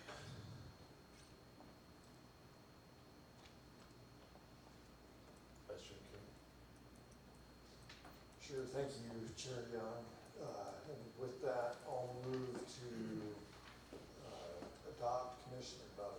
move forward to an additional workshop, Commission Regulation 527, Wildlife Salvage Permit, as presented today with the changes that we've made on the floor, which include in Section 2, switching the language Senate Bill 215 to the appropriate NRS 501.1019, and then in the same section, Section 2B, adding upland in the game bird sentence, and Section 7, adding the language and be in compliance with private property and trespass laws to the end of the proposed Section A, and then again in Section 10, adding the appropriate NRS and replacing the Senate Bill 215. And Chair Nicole, for the record, I just had a clarifying question, if I may, to the Commissioner. Yeah. I just wanted to clarify, do you want to move it to another workshop or to the adoption regulation hearing? To the adoption, if at all possible. Okay, great, just wanted to clarify. Thank you, Chair. Thank you, Deputy. Captain Kramer. Yeah, if I may, I would just like to correct a statement from Commissioner Keel. That was NRS 501.1819. 1819. Correct. Okay. Thank you. I've got a motion from Vice Chair Keel. We've got a second from Commissioner Messner. All those in favor say aye. Aye. All those opposed, nay? Motion passes unanimously. Thank you, Captain Kramer. All right, with that, we're going to close agenda item 10A. We're going to open agenda item 10B. Commission Regulation, General Regulation 531 Shed Antler Revisions. Chief Game Warden Christy Knight. Commission will hold a workshop to consider regulation language amending Nevada Administrative Code that adds requirements for private land collecting, prohibiting non-residents from collecting shed antlers until July 1st, and creating definitions. Chief Knight, I believe we have online. Good morning, Chief Game Warden Christy Knight for the record. So Commission General Regulation 531, shed antlers. This regulation amends NAC 503.172 to add possess in the field to violations of collecting. It also adds certain private lands without written permission to the prohibitions of shed collecting. The regulation establishes distinct seasons for residents and non-residents, clarifies the period during which a certificate is valid, and provides definitions for the terms take, gather, possess in the field, and written permission. And with that, I will Knight. We'll bring it back to the commission for any comments or questions to Chief Knight. Doesn't look like any. Alright. So we're gonna take, commission item 10B out for public comment here in Tonopah. Does it look like anyone's coming up? We're gonna go online. Getting the no from Linda. So I'll bring that back to the commission for any comments, questions, motion.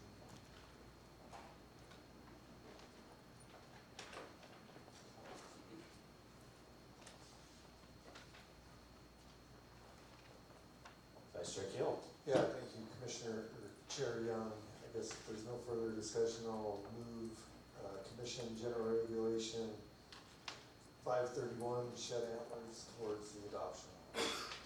Motion, Vice Chair. We have a second for Commissioner Bourne. All those in favor, say aye. Aye. All those in favor? Or all those against, nay? Motion passes unanimously. All right. With that, we're going to close agenda item 10B.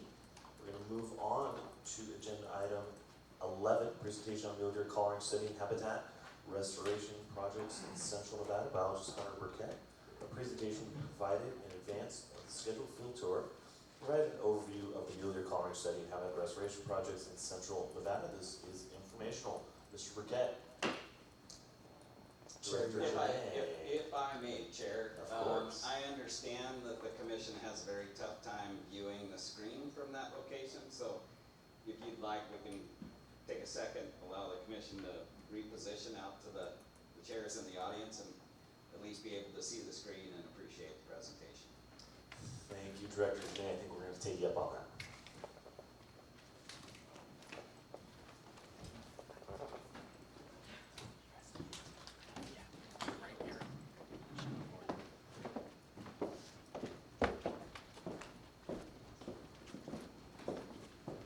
Would you like to? There's a switch over there.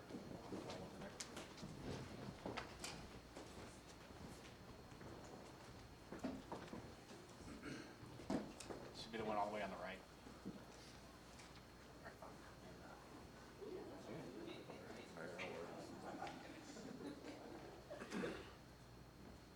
Chair Young, members of the commission, my name is Hunter Burkett. I am the Tonopah game biologist, and today I just wanted to briefly highlight some of our mule deer research as well as some habitat restoration work, both completed and ongoing in Central Nevada.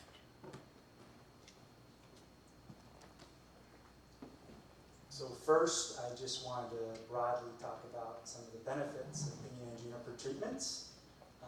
And in Central Nevada, our primary conifer species that we're working with are single-leaf pinyon and Utah juniper. And in many areas, these species have expanded and infilled into our sagebrush and other shrub-dominated communities. So research has shown that appropriately designed conifer treatments can increase perennial forb cover, improve soil moisture availability, reduce competition for sunlight and other resources, as well as reducing hazardous fuels.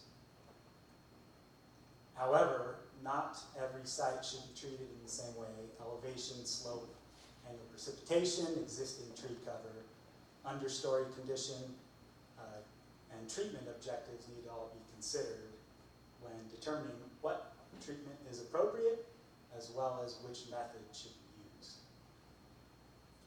For many of our projects in Central Nevada, we've chosen to utilize Sawyer crews and Wapenscatter, pinyon and juniper. Many of these treatment areas occur in relatively low tree densities, where our objective is to remove encroaching juniper, pinyon and juniper, as well as retaining existing shrub and herbaceous communities. This approach allows us to be very selective in which trees we're removing and minimize any potential negative impacts towards wildlife species that depend on mature pinyon and juniper woodlands. I wanted to emphasize that pinyon and juniper woodlands are just not inherently undesirable habitat for wildlife. Mature woodlands can provide important habitat for a variety of wildlife species. They can also provide important thermal cover and security cover for mule deer. So our objective is not to simply remove all trees from the landscape, but rather identify key areas where conifer expansion has occurred, and we can be improving the quality of habitat in our important shrub-dominated communities. So this is a map that shows several of our recently completed and currently contracted pinyon and juniper treatment projects in central Nevada. It's important to note that Carver's Bench is not on this map as it was completed in 2018.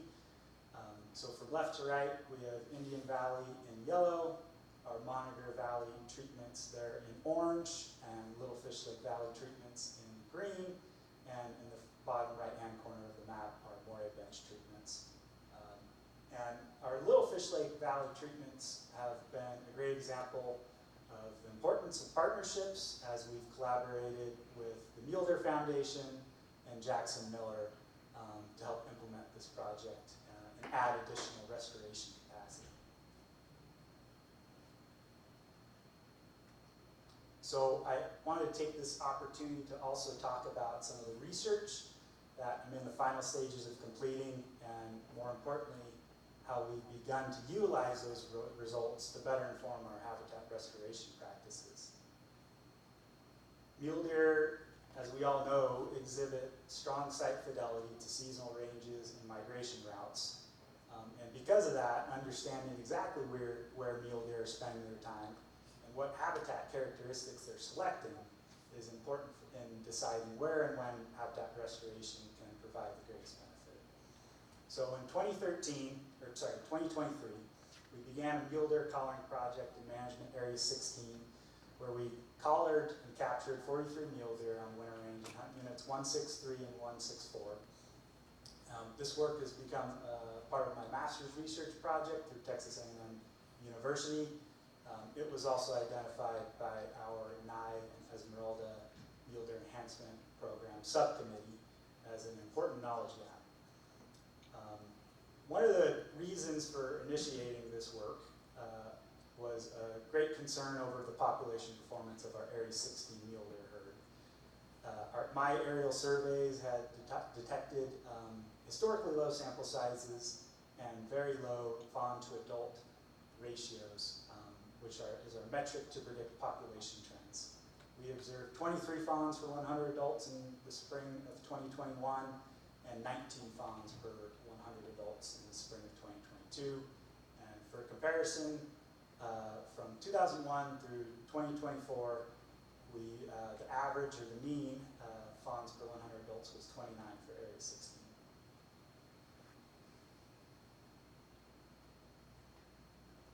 So what we've learned from these collars, or actually probably more accurately reconfirmed, is that much of the Area 16 mule deer herd is migratory. Interestingly, our collar data largely corroborates the trapping and marking effort conducted on Moray Bench in 1960.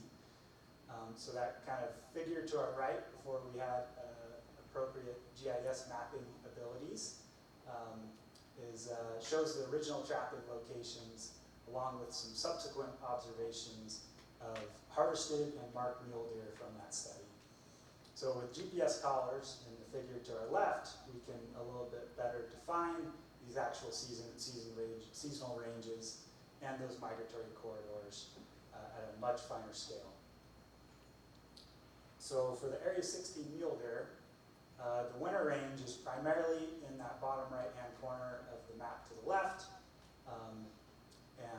while summer ranges occur in those upper left-hand 3 circles. We've also documented some individuals that didn't make these long-range migration distances and just migrated elevationally from Moray Bench up into the Fandango and Moray Peak Wilderness.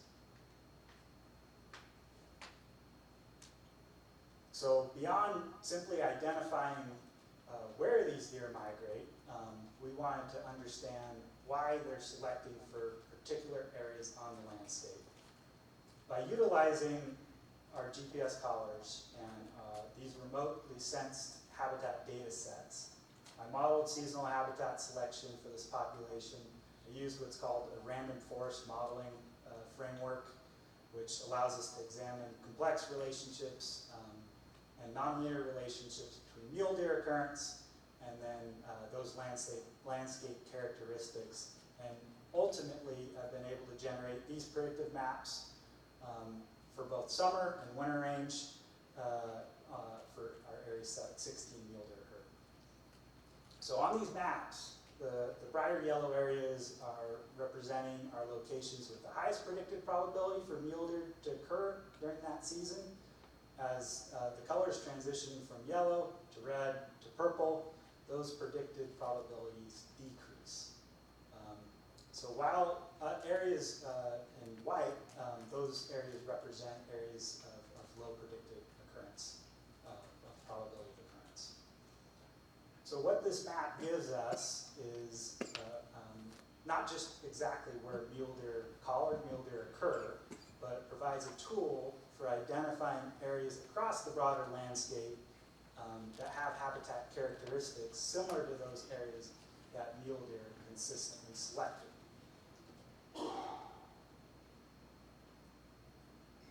So the next step was applying that research and those findings and actually conducting habitat management. So we began using these habitat selection models in helping identify and prioritize restoration projects across Management Area 16. And this map here that we're looking at is depicting a recently completed Moray Bench pinyon and juniper treatment in Hunt Unit 163, while those treatments are outlined in black and underlaid underneath that, we can see the modeling habitat, the prediction maps.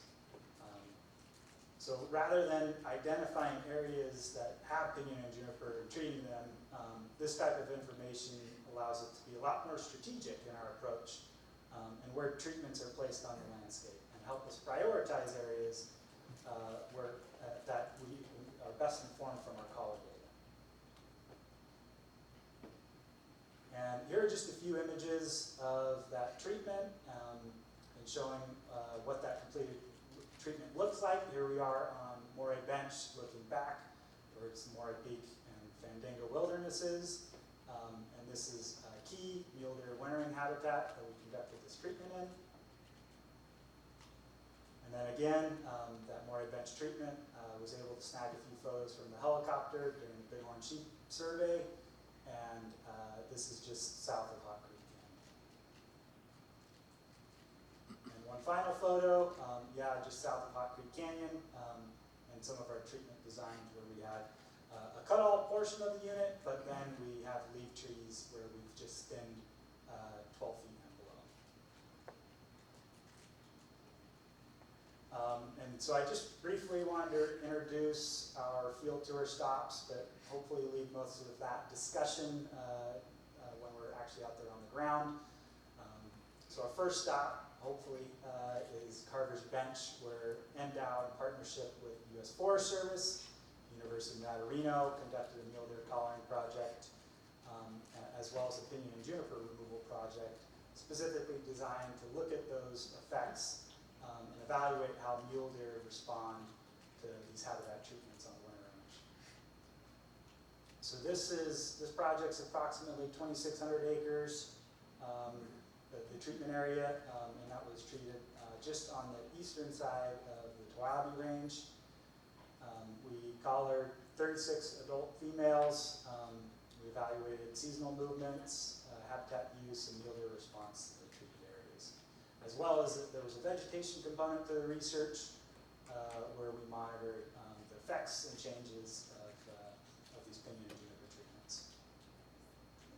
So this project was important because it allowed us to evaluate some assumptions underlying many of these treatments. If we remove encroaching pinyon and juniper and improve forage conditions, how do mule deer actually respond?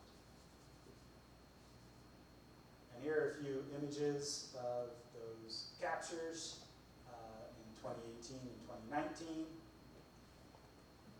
And here we can see how excited these deer were for the pinyon and juniper treatment on their winter range, jumping for joy.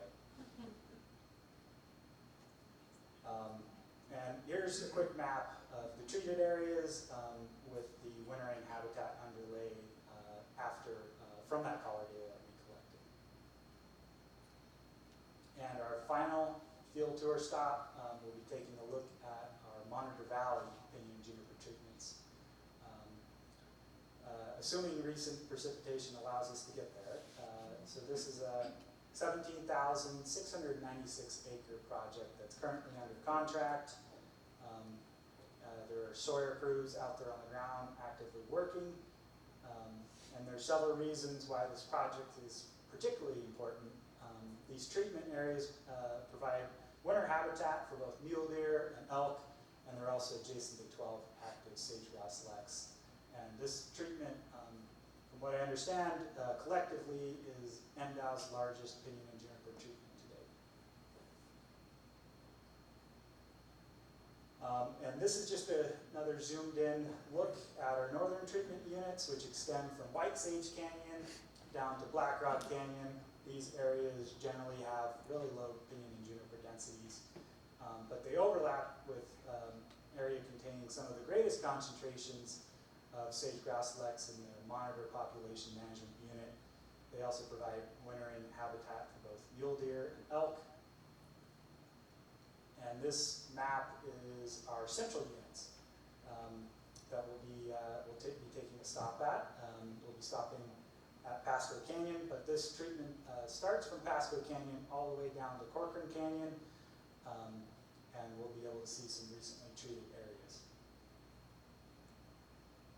And finally, these are our southern units in Monitor Valley, where we'll have an optional third stop, time allowing, and after that we'll be heading off to Belmont for dinner. And here's a quick map of our field tour stops, with the first stop being at Carver's Bench, then over to Pasco Canyon. We'll be driving over Moore's Creek if weather and conditions allow, and then driving down to an optional third stop in the southern end of the Monitor Valley, and then head to Belmont for dinner. With that, I guess I'll take any questions.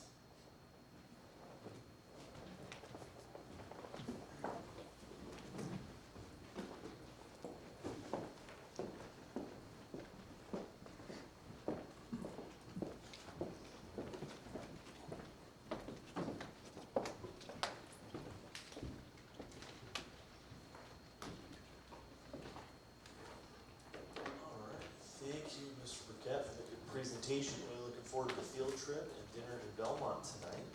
With that, I'd like to open it up to any questions for Mr. Burkett from the Commission. Commissioner Meza. Thank you, Chair Young. Thank you, Mr. Burkett. That's very interesting and exciting to see that large of a PJ project. Did you have any private property landowner partners in this, within that 17,000 acre project? What kind of landscape does that cover? Hunter Burkett, Tonopah Game Biologist for the record. Sorry if I didn't mention this before, but this all occurs on BLM lands.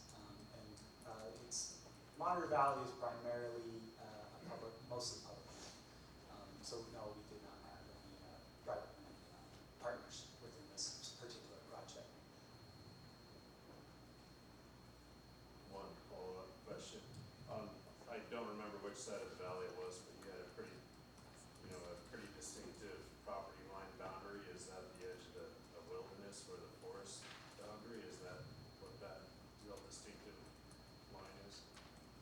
Yes, that Hunter Burkett for the record. Yes, that's correct. A lot of our treatments come up to that Forest Service boundary, and most of those are a part of that thinning treatment. But you'll be able to see on the ground, and we can talk about it as well around there. Thank you, Commissioner Meza. Any other questions? Mr. Burkett, Commissioner Rogers. Thank you, Mr. Chair.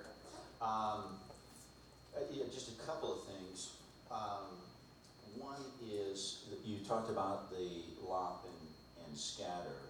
I'm just curious, and forgive me if you touched on it at the beginning, but with the lop and scatter, curious what the thought process was or methodology behind that method versus some of the other methods that are out there. Hunter Burkett, for the record. We wanted to minimize the effects on some of the pinyon jays that exist within Monitor Valley, but also many of these areas are lower densities of pinyon and juniper, and we felt that it was more appropriate to save that herbaceous understory and reduce extra disturbance within the area that maybe chaining or mastication might have. And then just one follow-up, if I could, and that is specific to habitat, knowing what you know about the area, do you feel that that habitat is the main contributor to some of the reduced numbers that you're seeing? You talked earlier about those decreasing numbers of adult to fawn, and do you feel that habitat is the number one contributor to that? And as a result of these collarings and projects that are going on, have you seen any of those numbers increase as a result over the last couple of years since the monitoring? Hunter Burkett, for the record. Yeah, thank you for that. That's a great question. We have seen lower adult survival below than that what's in the scientific body of literature for our mule deer, between 0.79 and 0.81 for the Area 16 mule deer. But we have seen some growth in response since we've had more favorable precipitation conditions since 2023. I think it's been maybe definitely 5,000 cuts for this herd. I think there's a multitude of different factors that are impacting their survival and fawn recruitment, but part of it mainly, I think, was annual precipitation, drought conditions stemming from 2019 through 2022. But since then, we've seen some response in our mule deer herd, and we're starting to bounce back. And hopefully, these treatments do assist them in recovering back to where we were historically. Commissioner Lund? Thank you so much for the presentation, really interesting. And I have a bunch of questions which I'm going to hold for when we're out in the field. But one that I was wondering when you were giving your presentation, and I think this is just a point of clarification, but you showed the modeling that you did in terms of site selection, and some of the treatments that you are doing overlapped really significantly with places that were already high selection places. And I'm curious about that choice or what that means, because my understanding in a lot of places, we choose to do management activities, habitat management activities, in the more marginal places, right, where there is some kind of factor. Sage grouse is a perfect example, right? There are trees. We know this has a high lect site, area. We feel like we can increase recruitment by eliminating those trees and eliminating that predator pressure. Tell me more about why you're selecting to do work in areas that already have high selection functions based on your models. Is that just tell me more about that. Hunter Burkett, for the record. So part of that is, like I mentioned, mule deer have such strong site fidelity to their winter range and their summer range. Looking at my collar data sets, those are living within this square mile. And they aren't moving from that square mile unless they're migrating to or from their winter range. So to have the greatest benefit, we wanted to conduct these treatments where deer were and where they were highly selected for. And hopefully that will attribute to fat accumulation and therefore better body condition and better fawn recruitment and survival. A follow-up, just to see if I understand what you're saying, is that a lot of this work was done as a preventative measure to ensure that we don't lose habitat as those trees kind of grow up, and in the places that mule deer are already selecting for. Yes, that's correct. I'll preview a question that I'm curious about. It builds on Commissioner Mesna's point earlier, but at the back end of those treatments, I'm be interested to see, you said you're doing some more thinning activities, I think, in those areas, but I do want to, I'm interested to have a conversation about how you are building your treatments to take into account the science and the literature today that's pointing towards having that more feathered edge as an important habitat, obviously, for Indian jays and other species, and so those stair-stepped edges on the back ends of treatments can be a challenge. I'm assuming you're addressing that with the way that the projects are designed, but just want to preview that that's a, if you want to answer anything about that now, I'd be interested to hear, but we can also look at it in the field. Hunter Burkett, for the record, yes, we did consider that while designing these treatments, and most of them, if not all of them, have a feathered edge or a feathered effect. If you might see, a cutout treatment coming up to maybe a boundary, that's because the tree densities are so low, you might not even be able to observe a measurable difference from a cut area to a non-cut area. Thanks very much. I look forward to seeing it. Thank you. Real quick, sorry, Hunter Burkett, for the record, I forgot to mention, Mark Fries told me we have handouts for the field tour. They're out here on our front desk.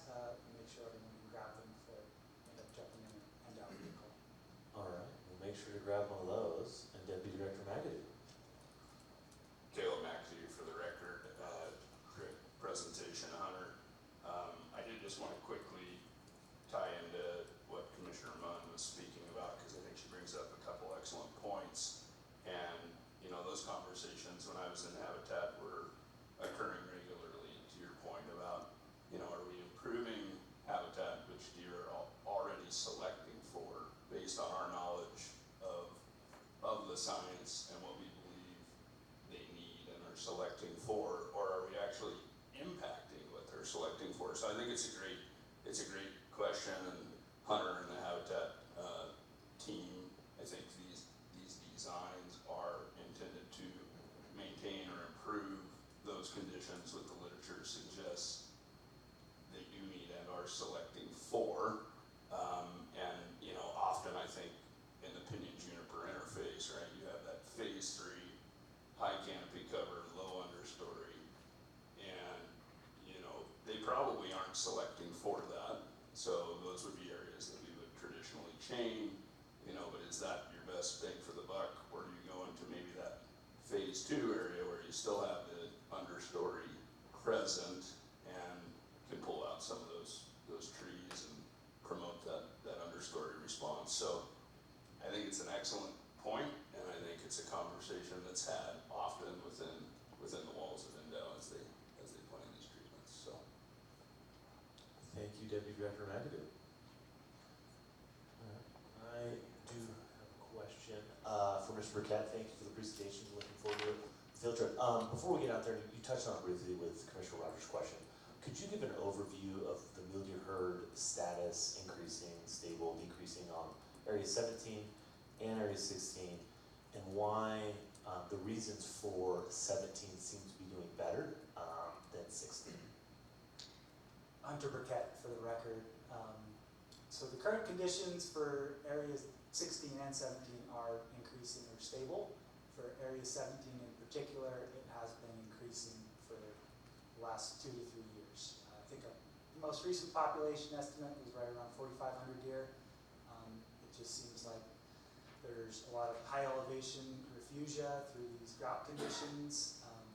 Maybe some of our pinyon and juniper treatments have proven to be very beneficial to our winter range.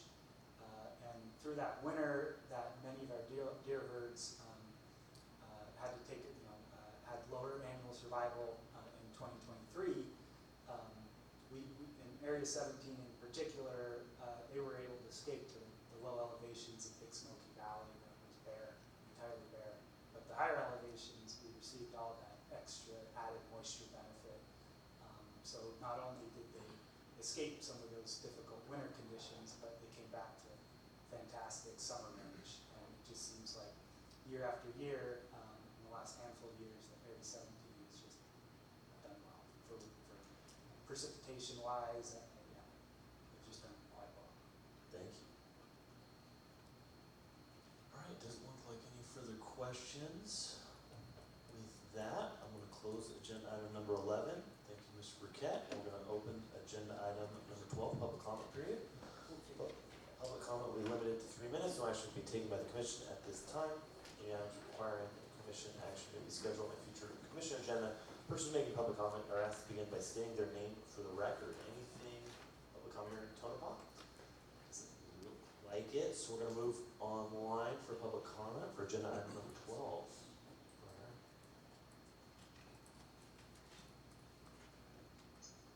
This is Stephanie Myers. Good morning, Commissioners. At the Clark County CAB Tuesday night, I was introduced to a program that's been around for a few years, but was new to me. It's called Ducks and Donuts, sponsored by the nonprofit WIN, Wildlife Habitat Improvement of Nevada, and also apparently hosted by NDOW. The next one is scheduled for October 17th at the Overton Wildlife Management Area. A group of kids is assembled, given donuts from NDOW, free duck calls, and then each participant shoots and kills ducks while smiling adults applaud. Grand prize, a shotgun. We were told that there are now 65 kids lined up for this year's event, and the WIN folks are giddy with delight. Some of us were horrified. WIN does good stuff, such as guzzer building and duck and dove banding. WIN bills ducks and donuts as youth education, hunter safety, ethics, and wildlife conservation. But what are we teaching our kids? How to shoot and kill wildlife? Let's give our kids a sugar pie and encourage them to go shoot and kill ducks while we cheer. Obviously, WIN as a private organization can do many things, but why is NDOW, a public governmental agency, putting time and money on the table for this kill fest? If it were skeet shooting, that's one thing, but killing real, live, breathing animals? State wildlife agencies such as yourselves cannot only be responsive to the specific interests of hunters and anglers, but you must also be responsive to the interests of the general population who wish to see all the various animals of our wildlife found in this beautiful state. This program is disturbing. There's another one in Ely called Duck Pizza happening on September 20th. If all the adults around them are pleased as punch and even jubilant when a child kills a duck with a gun, how can we expect that child to see the intrinsic value of any living animal? We think it is a legitimate question to ask the Commission, how much staff time and money is NDOW spending on these events that promote the killing of our wildlife by children? We know you want to swell the numbers of hunters, but is robbing the cradle the ethical way to do that? Please don't ignore us this time. We hope you will not be secretive in your reply, but we hope your response will be open-handed for all Nevadans. Thank you.